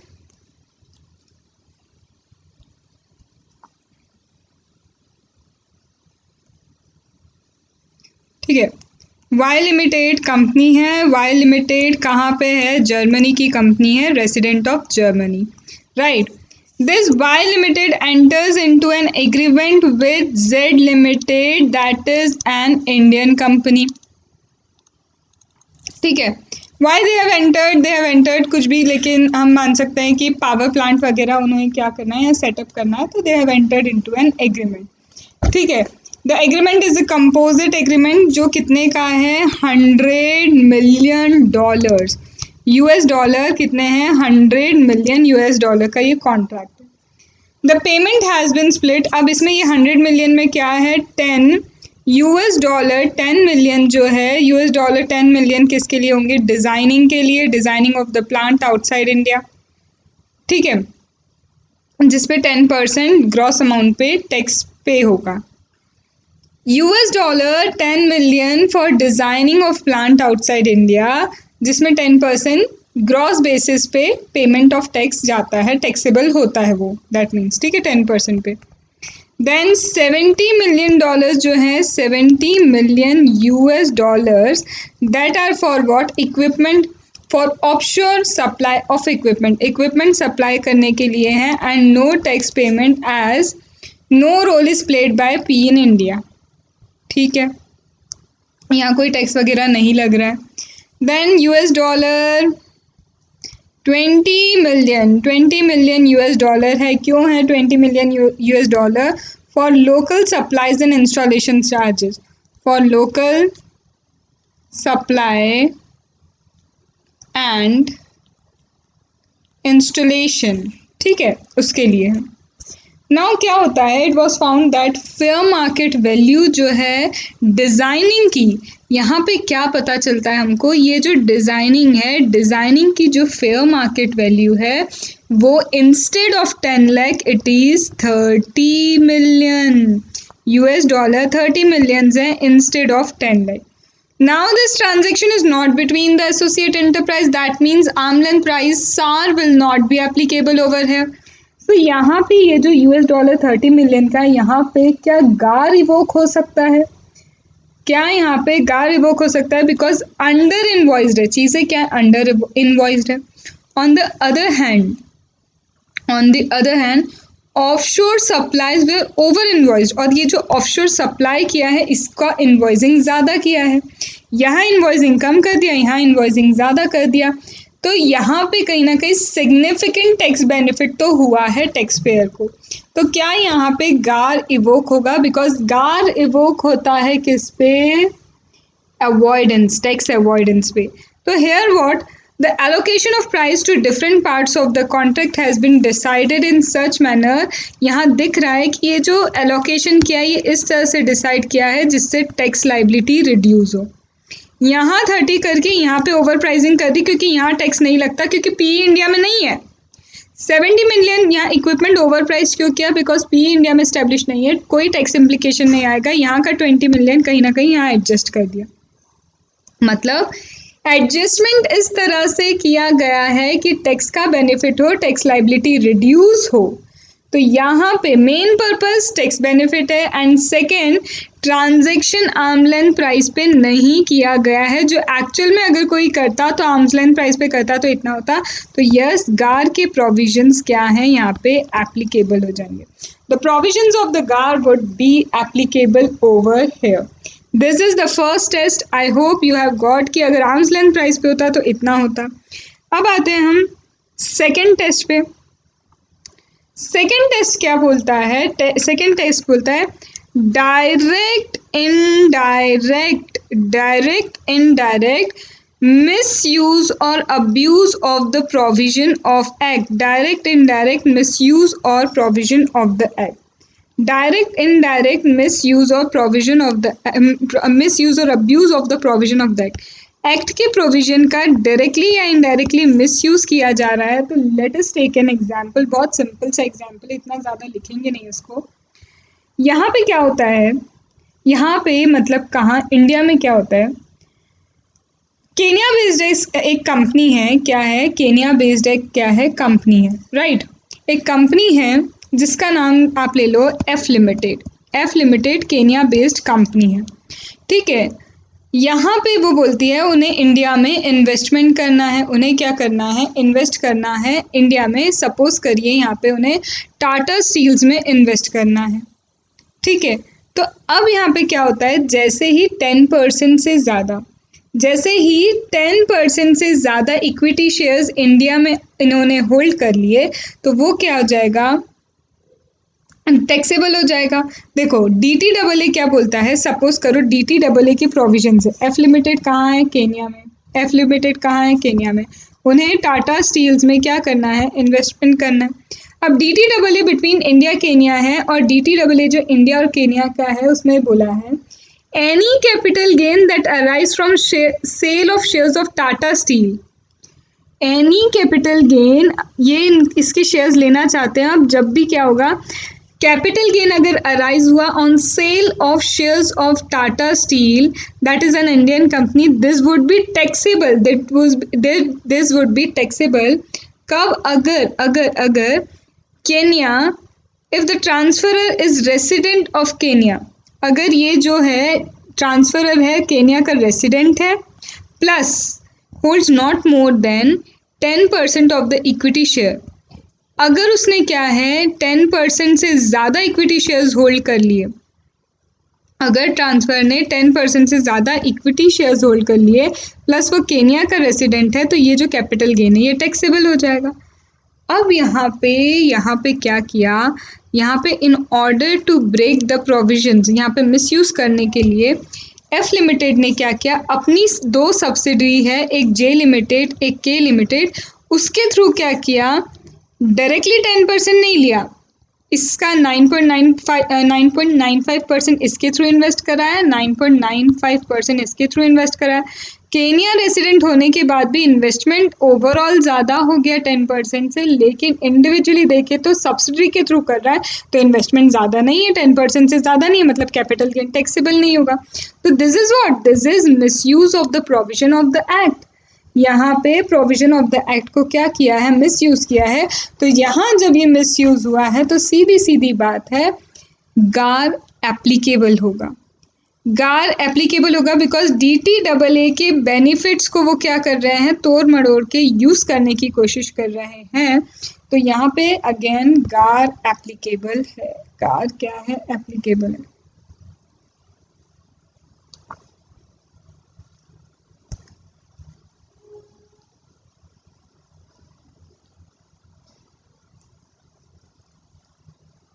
ठीक है, अब दो टेस्ट हो गए हमारे। कैसे दो टेस्ट मैम? एक तो आपने बताया राइट्स एंड ऑब्लिगेशन वाला, एक आपने बता दिया डायरेक्ट मिसयूज वाला। अब हम आते हैं test number third. Test number third क्या कहता है? टेस्ट नंबर थर्ड इज यहाँ पे हम सबसे पहले ये करते, lack of commercial substance or deemed to be the lack of commercial substance। Lack of commercial substance, commercial substance तो है ही नहीं उस ट्रांजेक्शन में, कमर्शियली आप ये ट्रांजेक्शन नहीं करते। The business you are in, जिस भी बिजनेस में आप है, देखा जाए तो कमर्शियली ये ट्रांजेक्शन नहीं होता। या फिर डीमिंग प्रोविजन भी है कि मान लिया जाएगा कि लैक ऑफ कमर्शियल सब्सटेंस है, it will be deemed to have the lack of commercial substance. यहाँ पे अब आप बोलेंगे ma'am lack of commercial substance तो ठीक है, समझ में आया, but deemed to be lack of commercial substance क्या है? What is deemed to be lack of commercial substance? तो सुनो मेरी बात और समझो यहाँ पे अच्छे से। सबसे पहले I am talking about what, the first thing I am talking about is lack of commercial substance. Commercial substance यहाँ पे कहीं भी डिफाइन नहीं किया है। It is to be understood in common parlance. It is to be understood in common parlance. हमें नहीं दिया गया है कि ये लैक ऑफ कमर्शियल सब्सटेंस क्या होगा। ठीक है, यहाँ पे एक एग्जाम्पल लेते हैं। Let us take an example. This is S limited. This is S limited. S limited is an Indian company. S limited क्या है? एक इंडियन कंपनी है। ठीक है, now this Indian company is in the business of import export of certain goods. ये Indian company import export करती है goods का, import export of goods, right. Now it purchase goods from Singapore and sells the same in Dubai. ये जो company है ये कहाँ से इंपोर्ट करती है? सिंगापुर से। एंड सेल कहाँ पे कर रही है? It is selling the goods, means export करती हैं in Dubai, right. It sets up subsidiary M limited. इन्होंने क्या किया? सिप्रस में सब्सिडरी एम लिमिटेड बनाई जो ज़ीरो टैक्स ज्यूरिसडिक्शन है। इसने क्या किया? एक सब्सिडी बनाई, सब्सिडी फॉर्म की। कहाँ पे? सिप्रस, जो ज़ीरो टैक्स ज्यूरिसडिक्शन है।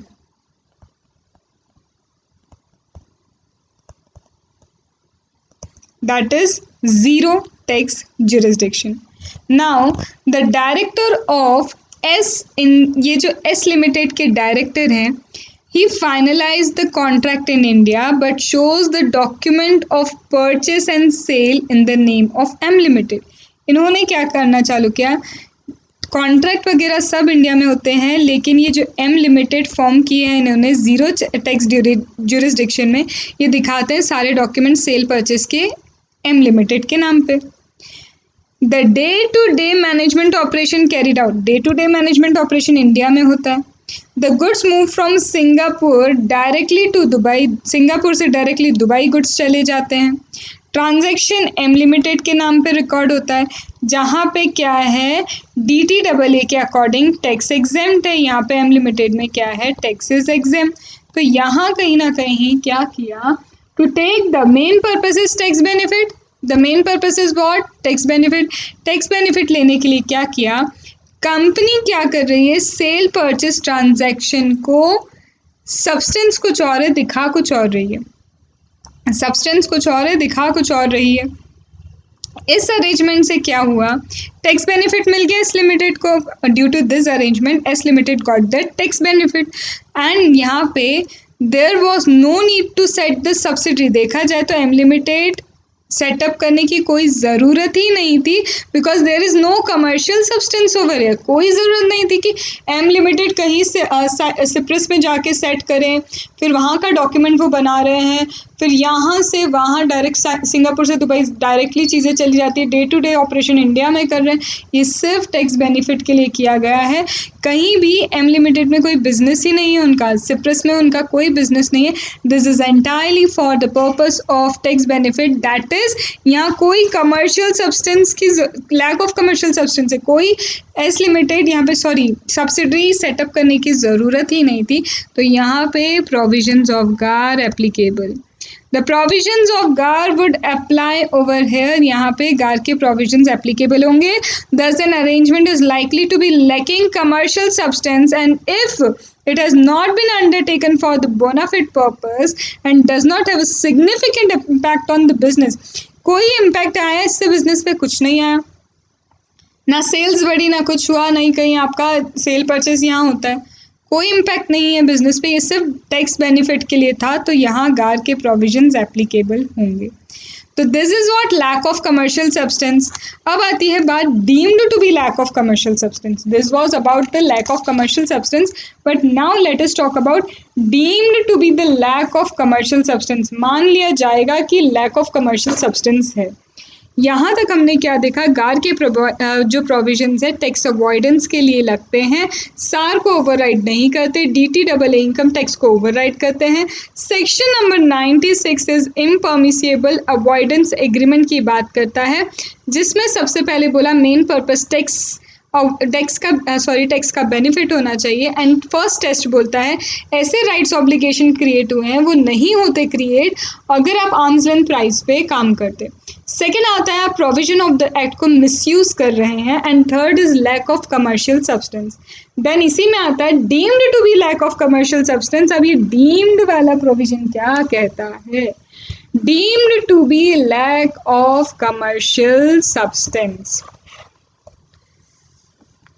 सब्सटेंस कुछ और है, फॉर्म कुछ और है, दिख कुछ रहा है और है कुछ और, दिख कुछ और रहा है कुछ और। That means substance differ from form. इसका मतलब क्या है, example on paper you have purchased an asset. Paper में तो दिख रहा है कि आपने एसेट परचेज किए। On paper it seems that you have purchase the asset. Paper पे क्या दिख रहा है कि आपने परचेज किया एसेट, बट एक्चुअल में lease and sales back transaction है। Purchase and sale and lease back transaction है। वो दिख रहा है कि आपने परचेस किया, लेकिन क्या किया, सेल करके लीज बैक पे ले लिया। मतलब मेक एंड बिलीव स्टोरी है कुछ और दिखा कुछ और है। That is make and believe story, right. फिर आते हैं आगे, फिर purpose of selecting any location of asset और एनी ट्रांजैक्शन और place of resident is to obtain the tax benefit. आप किसी लोकेशन, असेट की लोकेशन को या किसी ट्रांजैक्शन को ऐसी जगह कर रहे हैं या फिर प्लेस ऑफ रेसिडेंट पर्पसली आपने ऐसी जगह रखा है कि आप टैक्स बेनिफिट ले पाएँ। यहाँ पे कोई कमर्शियल पर्पस नहीं है, there is no commercial purpose other than tax benefit. That's why you have chosen a location of asset, that's why you have chosen a transaction, that's why you have chosen either a place of resident. Example, you have setup a unit in SEZ unit आपने एक setup कर ली। All the manufacturing कहीं और से होती है, SEZ में एक यूनिट सेटअप करी। जो यूनिट्स कहीं और मैन्युफैक्चर होती है वो आती है SEZ के यूनिट में, थोड़ा बहुत उसमें कुछ इमटेरियल सा काम होता है, फिर वहाँ से आप उसे क्या करते हैं, आगे ट्रांजैक्ट करते हैं। तो ऐसा दिखा रहे हैं कि मैन्युफैक्चरिंग SEZ यूनिट में है, लेकिन ऐसा कुछ नहीं है। क्यों SEZ यूनिट में मैन्युफैक्चरिंग दिखा रहे हैं, ताकि एग्जामिशन मिल जाए, आपको टैक्स भरना ना पड़े। तो यहाँ पे क्या है, वो लोकेशन SEZ सिर्फ इसलिए लिया है ताकि आपने टैक्स बेनिफिट लेना है, अदरवाइज कमर्शियल बेसिस पे देखा जाए तो आपको इसका कोई बेनिफिट नहीं है, ठीक है। फिर थर्ड आता है arrangement. Arrangement not affect the risk, business risk या नेट कैश फ्लो। ऐसा कोई अरेंजमेंट है कि देखा जाए तो ना तो आपको कोई बिजनेस रिस्क अफेक्ट हो रहा है, कोई रिस्क नहीं लिया है, कोई कैश फ्लो अफेक्ट नहीं हो रहा है, ऐसा कुछ भी नहीं हो रहा है। तो यहाँ पे क्या है, आपने ऐसा अरेंजमेंट किया है कि जस्ट क्या हो जाए, जहाँ पे टैक्स ज़्यादा लग रहा है वहाँ पे एक्सपेंसेस बढ़ा लिया आपने, जहाँ टैक्स कम लग रहा है वहाँ इनकम बढ़ा ली। एक कंसर्न है, कंसर्न से आपने प्लांट रेंट पे ले लिया, ठीक है, from system concern in SEZ. SEZ वालों से क्या कर लिया आपने, रेंट पे ले लिया एक बिल्डिंग। एसईजेड वालों को रेंट जाता है, अब एसईजेड में तो टैक्स लगेगा नहीं, एग्जेम्प्ट हो गया, और इधर जो कंसर्न रेंट दे रही है वो एक्सपेंसेस बुक कर लेगी। तो यहाँ पे ऐसा अरेंजमेंट है जो देखा जाए तो कोई बिजनेस रिस्क नहीं, कोई नेट कैश फ्लो पे कोई इम्पैक्ट ही नहीं आया। तो यहाँ पे this arrangement is all deemed to be having lack of commercial substance. Then round tripping. Round tripping क्या है ma'am? Round tripping means series of transaction, through a series of transaction. मैंने किसी और को पे किया, वो किसी और को पे कर रहा है, फिर तीसरा वाला मुझे ही अल्टीमेटली पे कर रहा है। तो that is what series, that is what series of transaction, that is round tripping. ठीक है, घुमा फिरा के चीज़ों को करना जिससे ऐसा लगे कि यहाँ से वहाँ ट्रांजैक्शन हुआ, वहाँ से यहाँ ट्रांजैक्शन हुआ, अल्टीमेटली ट्रांजैक्शन एंड होगा ऐसी जगह जहाँ टैक्स नहीं लगना है। अल्टीमेटली ट्रांजैक्शन ऐसी जगह होगा जहाँ पे क्या है, टैक्स ही नहीं लगना है। तो इसका एक एग्जाम्पल हम ले लेते हैं।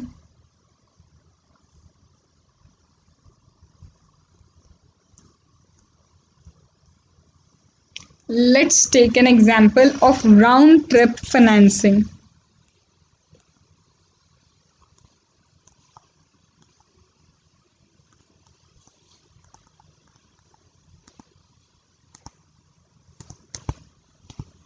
राउंड ट्रिप फाइनेंसिंग में क्या है, R limited, that is Reliance limited है, यहाँ पे मैं आर लिमिटेड लिख रही हूँ। R limited is again an Indian company,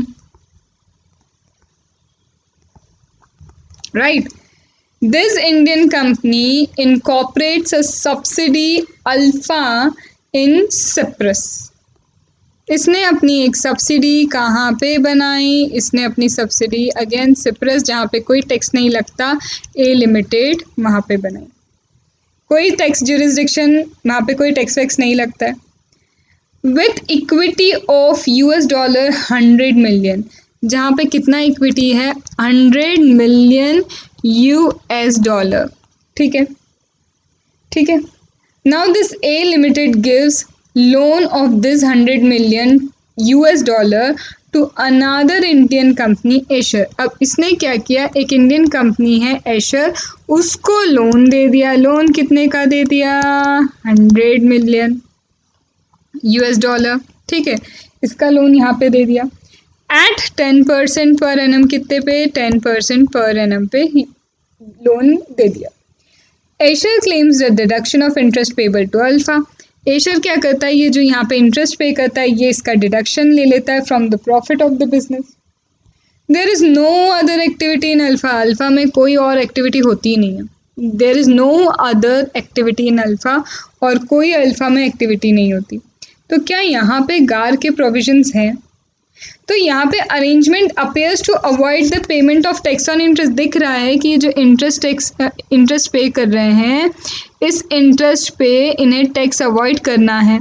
यहाँ पे ये डिडक्शन ले लेगा इस 10% का जो इंटरेस्ट पे कर रहा है। Asher will take the deduction under profit and gains of business and profession. Cyprus में टैक्स लगता नहीं है, तो यहाँ जो इंटरेस्ट गया इस पे कोई टैक्स नहीं लगेगा। तो इट सीम्स कि घुमा फिरा के टैक्स बेनिफिट लेने की कोशिश किए। It is deemed to have lack commercial substance. यहाँ कमर्शियल सब्सटेंस नहीं है। It is round tripping of funds, it is round tripping of funds, and therefore GAAR के प्रोविजंस एप्लीकेबल है। Therefore the provision of GAAR applicable. अब यहाँ आप ये बोलेंगे फंड, यहाँ पे क्या है, फंड ट्रांसफ़र हो रहा है पार्टीज़ के थ्रू, कोई कमर्शियल सब्सटेंस नहीं है अदर देन टैक्स बेनिफिट, तो ये राउंड ट्रिपिंग है और ये क्या है, इम्परमिसिबल अवॉइडेंस एग्रीमेंट कहला जाता है। It is impermissible avoidance agreement. ठीक है, फिर बात करते हैं हम आगे। यहाँ आप बोलेंगे कि फ़ंड ट्रेस हो पा रहा है। सीक्वेंस एंड टाइम पता है पेमेंट की, यहाँ पे mode of payment banking mode था, तो इससे कोई मतलब नहीं है कि आपने किस मोड में पे किया, सीक्वेंस पता चल रहा है नहीं पता चल रहा, ट्रेसिबिलिटी है फंड की नहीं है, this are all irrelevant, this are all irrelevant, ठीक है, ये सब इररेलेवेंट है, ठीक है। फिर आता है एक कि आप क्या कर रहे हैं, accommodating a party, you are what you are doing accommodating a party for tax benefit, किसी पार्टी को इन्वॉल्व भी किया है टैक्स बेनिफिट के लिए, तो इररेलेवेंट वेदर वो एकोमोडेटिंग पार्टी आपकी एसोसिएट एंटरप्राइज है नहीं है कोई मतलब नहीं है, पर टैक्स बेनिफिट के लिए किसी पार्टी के साथ ट्रांजैक्शन किया है, that means lack of commercial substance माना जाएगा, and again you would be deemed that you have entered into impermissible avoidance agreement. A limited है, ए लिमिटेड सेल करता है shares at loss, low prices पे देता है शेयर्स किसको, B limited को, क्यों लो प्राइजेस पे, ताकि खुद लॉस बुक कर सके। बी लिमिटेड आगे उसे ट्रांसफर कर रहा है हाई प्राइजेस पे, क्या, क्योंकि बी लिमिटेड को प्रॉफिट चाहिए। ऐसी जगह होगी बी लिमिटेड जहाँ पर टैक्स रेट या तो है ही नहीं या फिर टैक्स रेट कम है, बी ए लिमिटेड को लॉसेस चाहिए थे, तो उन्होंने सिर्फ इनकॉर्पोरेट किया है एक पार्टी को, चाहे वो एसोसिएट हो या नहीं हो, फॉर टैक्स बेनिफिट, तो यहाँ पे इम्पॉमिसिबल अवॉइडेंस एग्रीमेंट है क्योंकि ये लैक ऑफ कमर्शियल सब्सटेंस है, ठीक है। या फिर कोई ऐसा एलिमेंट जिससे क्या हो टैक्स वैक्स ना लगे, मतलब आप ऑफसेट या कैंसिल करना चाह रहे हैं। आपने क्लबिंग में देखा होगा, क्लबिंग में ए क्या करता है, बी की वाइफ को गिफ्ट कर रहा है या फिर उसके सन को गिफ्ट कर रहा है, बी क्या है, ए के सन या वाइफ को कुछ गिफ्ट कर देता है। इस तरह से क्रॉस ट्रांजैक्शन करके क्लबिंग प्रोविजंस को अवॉइड करने की कोशिश, again this is what deemed to be lack of commercial transaction, यहाँ भी commercial transaction नहीं है, it is all that you want to avoid the taxes, it is all that you want to avoid, what you want to avoid the taxes, you want to take the tax benefit, ठीक है। then transaction through one or more person, एक या एक से ज़्यादा person से आप transaction कर रहे हो to discuss या discuss the what value, location, source, ownership, किसी भी चीज़ को छुपाने के लिए ऐसा कुछ कर रहे हैं तो भी क्या माना जाएगा, लैक ऑफ कमर्शियल सब्सटेंस माना जाएगा, and this will again deem to be impermissible avoidance agreement, ये भी क्या माना जाएगा आपका इम्परमिसिबल अवॉइडेंस एग्रीमेंट। तो 3 टेस्ट तो अभी हमने कर लिए, पहला क्रिएट करता है, क्या क्रिएट करता है, क्रिएट एनी राइट ऑब्लिगेशन, जो आर्म्स लेंथ प्राइस पे होते तो ऐसा नहीं होता। Second is what, directly, indirectly misusing and abusing the provisions of the act. Third was lack of commercial substance, और deemed to be lack of commercial substance, जिसमें हमने कुछ चीज़ें देखी जो राउंड ट्रिपिंग ऑफ फंड्स था, ठीक है, एकोमोडेटिंग पार्टी वाली थी, तो ये सारी चीज़ें उसके अंदर थी जो हमने कुछ चीज़ें एग्जाम्पल्स के थ्रू देखी, तो वो क्या थी, किस में आती है, deemed to be lack of commercial substance. फिर आता है टेस्ट नंबर 4, टेस्ट नंबर 4 क्या है, टेस्ट नंबर 4 कहता है the transaction is entered into और carried by a mean in such a manner which is not ordinarily employed for bona fide purpose, कोई ऐसा ट्रांजैक्शन कर रहे हैं आप जो बोनाफिड पर्पस के लिए है ही नहीं, द एंटर्ड और कैरिड इन अ मैनर इस तरह से किया जा रहा है that it is not for bona fide purpose, जो बोनाफाइड पर्पस के लिए नहीं है। Example, if an arrangement could be carried out in a simpler or direct way and party adopted different route, देखा जाए तो सीधे साधे रास्ते से भी कोई अरेंजमेंट हो सकता था, बट पार्टी अलग से कुछ रूट ऑब्टेन करी है, तो यहाँ पे क्या है, यहाँ पे क्या माना जाएगा कि बोनाफाइड नहीं है ये। आप सीधे सीधे ए और बी ट्रांजेक्शन कर सकते थे, आप घुमा फिरा के कुछ ट्रांजेक्शन कर रहे, तो दैट इज बोनाफाइड मैनर, उसका क्या लेना चाहते हैं, टैक्स बेनिफिट लेना चाहते हैं, you want to have the tax benefit. Ordinarily bona fide purpose से करते तो ऐसा नहीं होता, तो ये सब क्या है, इम्परमिसिबल अवॉइडेंस एग्रीमेंट कंसिडर कर सकते हैं। फिर इससे क्या कर सकते हैं, इम्परमिसिबल अवॉइडेंस एग्रीमेंट कंसिडर किया जा सकता है, राइट। तो एक बार यहाँ तक सेक्शन नंबर 96 उसके सारे एग्जाम्पल्स को देख लो, गार क्या है वो देख लो, उसके बाद हम आते हैं treating the transaction as impermissible avoidance agreement. कब ट्रीट करेंगे हम किसी ट्रांजैक्शन को इम्परमिसिबल अवॉइडेंस एग्रीमेंट, और ट्रीट करने में इक्विटी को डेट भी बना सकते हैं, कैपिटल रिसिप्ट को रेवेन्यू कंसिडर किया जा सकता है, एक्सपेंस रिलीफ डिडक्शन रिबेट को रीकैरेक्टराइज भी कर सकते हैं।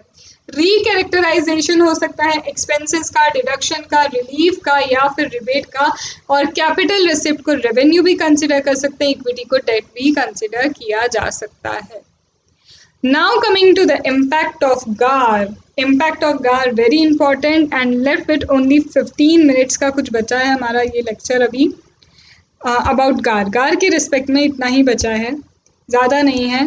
तो टेक अ ब्रेक और सबसे पहले अभी क्या करो, जितना किया है उसको रिवाइज करो, that is going to be really very important for you.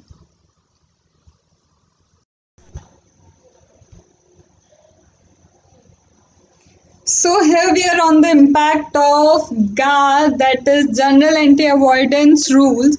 यहाँ पे अब क्या बोला है कि जैसे कि हमने बोला under section 95 any arrangement declared as impermissible avoidance agreement.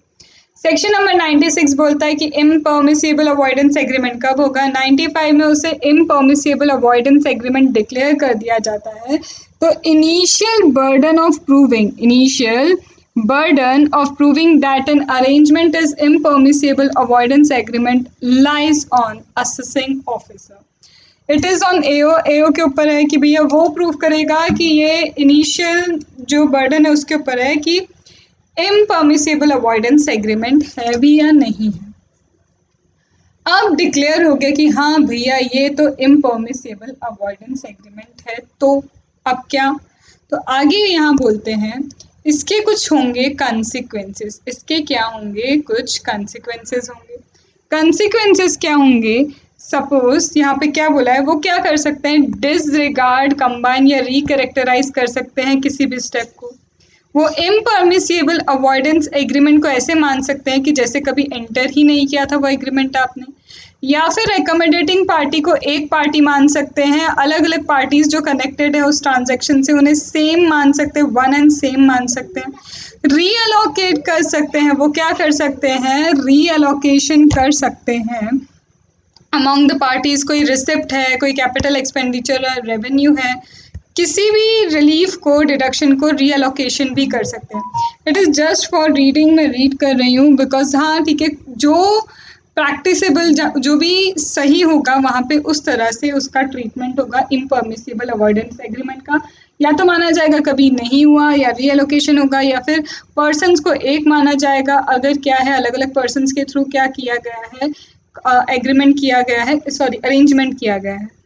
या फिर क्या हो सकता है किसी place of POR is place of residence, place of residence हो गया, या फिर साइटस ऑफ एसेट जो है या ट्रांजैक्शन है उसे किसी और प्लेस पे किया हुआ भी माना जा सकता है।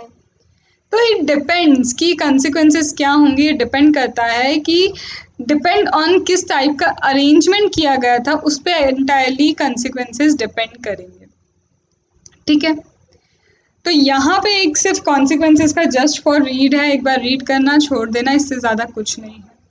Now we are moving towards section number 144 BA. We are moving towards what, we are moving towards section number 144 BA.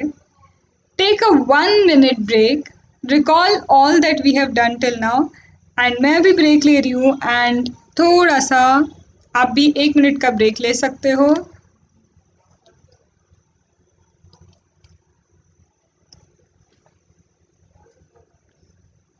आप भी पानी पी लो, मैं भी पी लेती हूँ, उसके बाद अपन स्टार्ट करते हैं आगे 144 BA।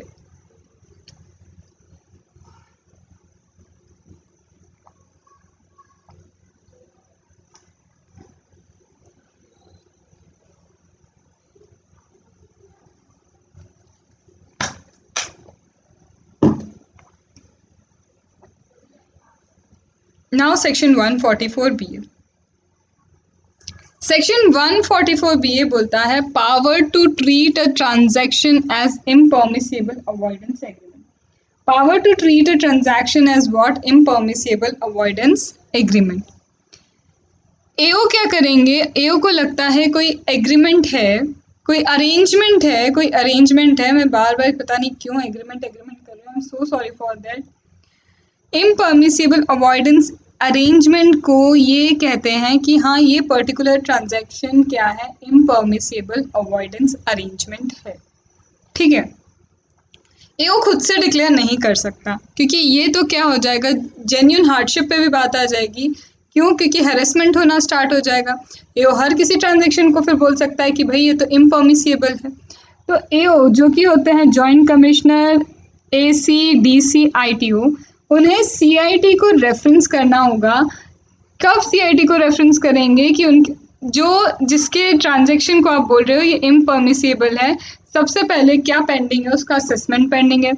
एओ के पास मटेरियल एविडेंसेस हैं, अपॉर्चुनिटी ऑफ बीइंग हर्ड दिया गया है, एंड उस मटेरियल एविडेंसेस के बेस पे एओ कहता है कि ये नेसेसरी है इस ट्रांजैक्शन को इम्परमिसिबल डिक्लेयर करना। ठीक है, और उसके रेलिवेंट जो भी कॉन्सिक्वेंसेज हैं वो फिर चैप्टर 10 के अकॉर्डिंग डिसाइड किए जाएंगे। तो एओ रेफरेंस करेगा, एओ किसे रेफर करेगा, CIT को। कब CIT को रेफर करेगा? सबसे पहले जिस SSC के लिए इम्परमिसिबल आप डिक्लेयर कर रहे हैं उसका अरेंजमेंट आपको बता ये होना चाहिए। सबसे पहले उसका assessment pending, material and evidence available होना चाहिए, अपॉर्चुनिटी ऑफ बीइंग हर्ड दी जानी चाहिए सामने वाले को, और मटेरियल एविडेंस के बेस पे एओ कंसिडर करते हैं कि that's necessary to consider the transaction as impermissible. CIT सुनेंगे किसको? एओ को भी सुनेंगे, SSC को सुनेंगे। CIT का ओपिनियन है, फिर CIT डिसाइड करेगा कि इसे इम्परमिसिबल डिक्लेयर किया जाए या नहीं किया जाए। अब CIT क्या करेगा? CIT हियरिंग करेगा। अब सबसे पहले नोटिस देगा, किसको नोटिस देगा? CIT की हियरिंग होती है, CIT हियरिंग करता है। सबसे पहले CIT ओपिनियन फॉर्म करना चाहेगा कि IAA मतलब इम्परमिसिबल डिक्लेयर करना है या नहीं करना। अब उसके लिए वो क्या देता है? वो अपॉर्चुनिटी ऑफ बीइंग हर्ड देता है कहीं ना कहीं। मतलब वो क्या कर रहा है? इशू कर रहा है नोटिस SSC को, और SSC को बोलता है, रीजन वगैरह सब बता देता है कि उसके ओपिनियन में क्यों वो ट्रांजैक्शन इनपरमिसिबल होना चाहिए। CIT की हेयरिंग हुई, CIT ने सुना करा, अपॉर्चुनिटी बीइंग हर्ड दिया करा, सुना। CIT ने क्या किया? CIT की हेयरिंग होती है क्योंकि एओ क्या करता है? रेफर करता है CIT को। CIT ने एओ को सुना, उसको अपॉर्चुनिटी दी, सुना करा। अब CIT का ओपिनियन है हाँ भैया ये तो इम्परमिसिबल होना चाहिए। अब CIT क्या करेगा? नोटिस देगा SSC को और उसे रीजन बताएगा, और बताएगा किस ओपिनियन के बेसिस पे उसे लगता है कि ये क्या है, इम्परमिसिबल अवॉइडेंस अरेंजमेंट है। ठीक है, अब यहाँ पे ये जो इम्परमिसिबल अवॉइडेंस अरेंजमेंट है, यहाँ पे एओ क्या ये CIT क्या करेगा? SSC को टाइम देगा कि वो चाहे तो ऑब्जेक्शन ले सकता है। पीरियड जैसा वो नोटिस में जितना टाइम देना है 30 डेज 40 डेज वैसा हो सकता है, but it should not exceed 60 days. 60 days से ज़्यादा नहीं होगा। सामने वाला बंदा मतलब जो SSC रिप्लाई नहीं करेगा तो CIT इशू कर देगा डायरेक्शन जो उसे सही लगता है। मतलब कि ये कि वो बोल देगा कि हाँ ये इम्परमिसिबल अवॉइडेंस एग्रीमेंट कंसिडर किया जाता है। सामने वाले ने अगर ऑब्जेक्शन ले लिया तो CIT opportunity of being heard देगा। SSC को सुना करा पूरी अपॉर्चुनिटी के बाद वो सेटिस्फाई हो जाता है हमारा CIT, और वो फिर क्या देगा? कम्युनिकेट कर देगा एओ को कि ये इम्परमिसिबल अवॉइडेंस एग्रीमेंट नहीं है।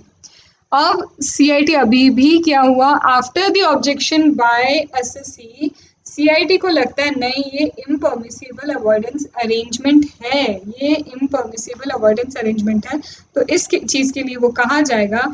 अब वो कंसिडर करेगा अप्रूवल पैनल। अब CIT भी आगे किसके पास जाएगा? Approval panel. मतलब एक बार में इम्परमिसिबल डिक्लेयर नहीं हो रही चीज़ें। पहले एओ को लगा, एओ CIT के पास गया, CIT ने SSC को नोटिस दिया, नोटिस में ऑब्जेक्शन आया, सेटिस्फाइड हुआ, कोई बात नहीं। सेटिस्फाई हो गया तो कोई बात नहीं, सेटिस्फाई नहीं हुआ तो अब उसको अभी भी लगता है कि इम्परमिसिबल है, तो वो जाएगा अप्रूवल पैनल के पास। अब अप्रूवल पैनल में होते हैं कितने मेंबर्स? 3 मेंबर। अप्रूवल पैनल में कितने मेंबर्स हैं? 3 मेंबर्स होते हैं, जिसमें से इनकम टैक्स अथॉरिटी, जिसमें होती है income tax authority but not below CIT से छोटी पोस्ट पे कोई नहीं होता है। इसके बाद इंडियन लीगल सर्विस के ऑफिसर होते, सर्विस कौन से? इंडियन लीगल सर्विस के officer but not below the rank of joint secretary of government. Indian legal service officer not below the rank of joint secretary of government of India, right. तो approval panel के 3 member, जिसमें क्या है, joint secretary से नीचे कोई नहीं होगा, सीआईटी से नीचे की कोई भी इनकम टैक्स अथॉरिटी नहीं होंगी। अब ये अप्रूवल कमेटी डायरेक्शन इशू करेगी, ये देखेगी पूरी चीज़ें, और ये क्या करेगी, डायरेक्शन देने से पहले फर्दर इंक्वायरी के लिए बोल सकती है सीआईटी को। कोई रिकॉर्ड मंगवाना है, रिकॉर्ड मंगवा सकती है। कोई डॉक्यूमेंट एसएससी से फर्निश कराना है तो एसएससी से डॉक्यूमेंट फर्निश करा सकती है। Now, before the issue of direction, the approval panel can order CIT for further inquiry. It can call and examine the record. It can require SSC to furnish the document. It can require SSC to furnish document. Now, direction फिर उसको जो सही लगता है as a deem fit, वो direction वो issue कर देगी किसको, एओ को। It will issue that to AO, ठीक है। फिर इसके बाद no direction would be issued without, no direction will be issued without opportunity of being heard. Opportunity of being heard देना ज़रूरी है। अपॉर्चुनिटी ऑफ बीइंग हर्ड अगर नहीं दिया है तो डायरेक्शन इशू नहीं हो सकता। अपॉर्चुनिटी ऑफ बीइंग हर्ड एओ को भी देना होगा, एसएससी को भी देना होगा। अगर एओ के प्रीजुडिशियल जा रही हैं चीज़ें तो एओ को अपॉर्चुनिटी ऑफ बीइंग हर्ड जाएगा, और एसएससी के लिए प्रीजुडिशियल टू द इंटरेस्ट है तो एसएससी को अपॉर्चुनिटी ऑफ बीइंग हर्ड देना होगा, राइट। तो prejudicial to the interest of SSC, जिसके लिए प्रीजुडिशियल है उसे अपॉर्चुनिटी ऑफ बीइंग हर्ड देना होगा। अप्रूवल पैनल के पास जाते हैं। अप्रूवल पैनल सबसे पहले डायरेक्शन के पहले इंक्वायरी और चाहिए, कॉल, इन्फॉर्मेशन वगैरह करवाना है, ये सारी चीज़ें करवा सकता है, डॉक्यूमेंट्स मंगवा सकता है। डायरेक्शन देने के पहले जिसके लिए प्रीजुडिशियल हुआ उसे अपॉर्चुनिटी ऑफ बीइंग हर्ड देना होगा। फिर उसके बाद आता है कि किसी केस में ऐसा हो गया कि डिफरेंस ऑफ ओपिनियन है, DOO is difference of opinion, तो मेजॉरिटी बेसिस पे वो डिसीजन लिया जाएगा, वो डिसीजन मेजॉरिटी बेसिस पे लिया जाएगा। और ये डायरेक्शन इशू करने का टाइम लिमिट क्या है, तो ये डायरेक्शन इशू करने का टाइम लिमिट है with in 6 months from the end of the month, with in 6 months from the end of the month in which reference is made to CIT. CIT को ये जो reference किया है within 6 months from the end of the month in which the reference is made to CIT, तो CIT को जिस महीने में reference किया उसका end of the month से 6 months काउंट करो, तो यहाँ पे डायरेक्शन within 6 months क्या हो जाना चाहिए, अप्रूवल पैनल को दे देना चाहिए, ठीक है। अब यहाँ पे ऑर्डर आ जाता है, ऑर्डर पास कर दिया, ऑर्डर आ गया, जैसा भी ऑर्डर आया है तो अब असेसमेंट ऑर्डर जो एओ पास करेगा, तो AO to proceed the assessment as per the direction of approval panel. Approval panel ने जो डायरेक्शन दिया है उस डायरेक्शन के अकॉर्डिंग एओ को प्रोसीड करना होगा। This direction is binding on AO, ये डायरेक्शन एओ पे बाइंडिंग है, एसएससी पे बाइंडिंग नहीं है। Direction is binding on AO but not on SSC. अगर यहाँ पे ये जो पैनल है, पैनल ने कहा कि हाँ ये इम्परमिसिबल अवॉइडेंस एग्रीमेंट है, एंड ये इम्परमिसिबल अवॉइडेंस जो बोला है कि हाँ ये जो अरेंजमेंट है इम्परमिसिबल है इस प्रीवियस ईयर के लिए, और ऐसे ही ट्रांजैक्शन प्रीवियस ईयर में भी हुए हैं, तो यहाँ पे while completing the assessment of other previous year, यहाँ पे क्या होगा, provisions of Garp other previous year में भी लग सकते हैं।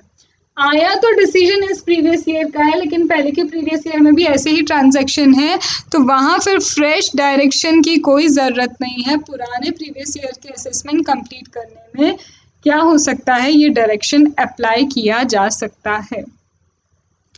एओ डायरेक्टेड बाय, एओ को या तो अप्रूवल पैनल या सीआईटी ने क्या किया है, डायरेक्ट किया है कि इसे इम्परमिसिबल अवॉइडेंस अरेंजमेंट ट्रीट करें। तो यहाँ पे फिर भी भले एओ को एपी ने बोला हो या सीआईटी ने बोला हो, AO before passing assessment order उसे ऑब्टेन करना होगा अप्रूवल ऑफ सीआईटी।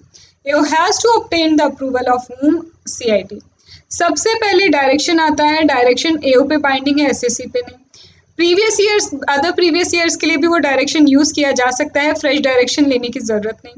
एपी बोले, सीआईटी बोले, कोई भी बोले, डायरेक्शन दे रहे हैं कि हाँ इसे इम्परमिसेबल डिक्लेयर कर दो, तो भी एओ को एक बार सीआईटी से अप्रूवल लेना होगा।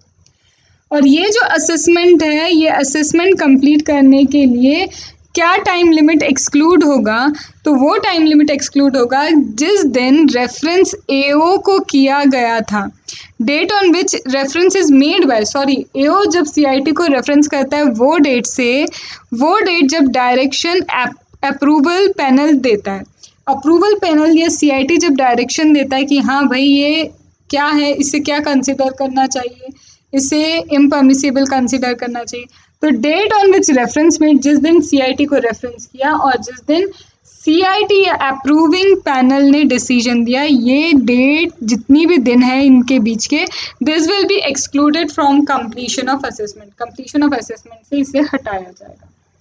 अपील अगर करनी है तो डायरेक्टली आईटेट में होगी, सीआईटी ऑफ अपील को अपील नहीं होगी। यहाँ पे टैक्स पेयर रेसिडेंट हो चाहे नॉन रेसिडेंट हो, यहाँ टैक्स पेयर रेसिडेंट है या नॉन रेसिडेंट है, वो क्या कर सकता है, अथॉरिटी ऑफ एडवांस रूलिंग को क्या कर सकता है, वो अथॉरिटी ऑफ एडवांस रूलिंग को अप्रोच कर सकता है, अथॉरिटी ऑफ एडवांस रूलिंग को क्या कर सकता है, अप्रोच कर सकता है और पूछ सकता है कि ये जो मैं अरेंजमेंट करने जा रहा हूँ कहीं ये इम्परमिसेबल तो आगे चल के डिक्लेयर नहीं हो जाएगा, कहीं आगे चल के इम्परमिसेबल तो डिक्लेयर नहीं हो जाएगा। तो ये आपके सारे प्रोविजंस थे गार से रिलेटेड, और जहाँ जहाँ मैंने पता नहीं कैसे एब्सेंस ऑफ माइंड बोलो या स्लिप ऑफ टंग बोलो, मैंने इम्परमिसेबल अवॉइडेंस एग्रीमेंट बोला है तो उसको अरेंजमेंट ही कंसीडर करना आप। सो sorry for that, I don't know why मेरे मुंह पे वो इम्परमिसेबल अवॉइडेंस एग्रीमेंट ही हो रहा है, अरेंजमेंट नहीं आ पा रहा है, तो सॉरी फॉर दैट। तो यहाँ पे आपको क्या करना है, इतना ध्यान रखना है, क्या ध्यान रखना है कि गार अवॉइडेंस के लिए है, सार को ओवरराइड नहीं करता है, गार डीटीडब्ल्यूए को ओवरराइड करेगा, इनकम टैक्स को ओवरराइड करेगा। गार में 96 इम्परमिसेबल अवॉइडेंस अरेंजमेंट के लिए है, जहाँ पे टेस्ट 1 क्या है, टेस्ट 1 है कि benefit purpose, main purpose tax benefit होना चाहिए, फिर 4 टेस्ट हैं, फिर 4 टेस्ट आपको देखने होंगे, फिर वो इम्परमिसेबल कंसिडर हो जाएगा। 95 कहता है सेक्शन 95 में कि इम्परमिसेबल डिक्लेयर कर सकते हो, तो फिर उसका इम्पैक्ट क्या होगा, इम्पैक्ट के बाद आपने क्या देखा कि कहाँ कहाँ जाएगा, एओ को लगता है इम्परमिसेबल है तो पहले वो क्या करेगा, सीआईटी के पास, फिर सीआईटी के पास जाएगा, सीआईटी किसको, एसएससी को बोलेगा, नोटिस देगा, 60 डेज से ज़्यादा का नोटिस पीरियड नहीं होना चाहिए, एसएससी ने या तो आंसर देना है या ऑब्जेक्शन नहीं देना है, ऑब्जेक्शन दिया, सेटिस्फाइड है, कोई बात नहीं, सेटिस्फाइड नहीं है तो अप्रूविंग पैनल के पास जाएंगे, अप्रूविंग पैनल डायरेक्शन के पहले और इन्फॉर्मेशन मंगवा सकता है, डॉक्यूमेंट मंगवा सकता है, फर्दर इंक्वायरी का कह सकता है, मेजॉरिटी बेसिस पे वहाँ डिसीजन होंगे, वहाँ अपॉर्चुनिटी ऑफ बीइंग हर्ड देना होगा, और इम्परमिसेबल तभी डिक्लेयर कर पाओगे जब असेसमेंट पेंडिंग है।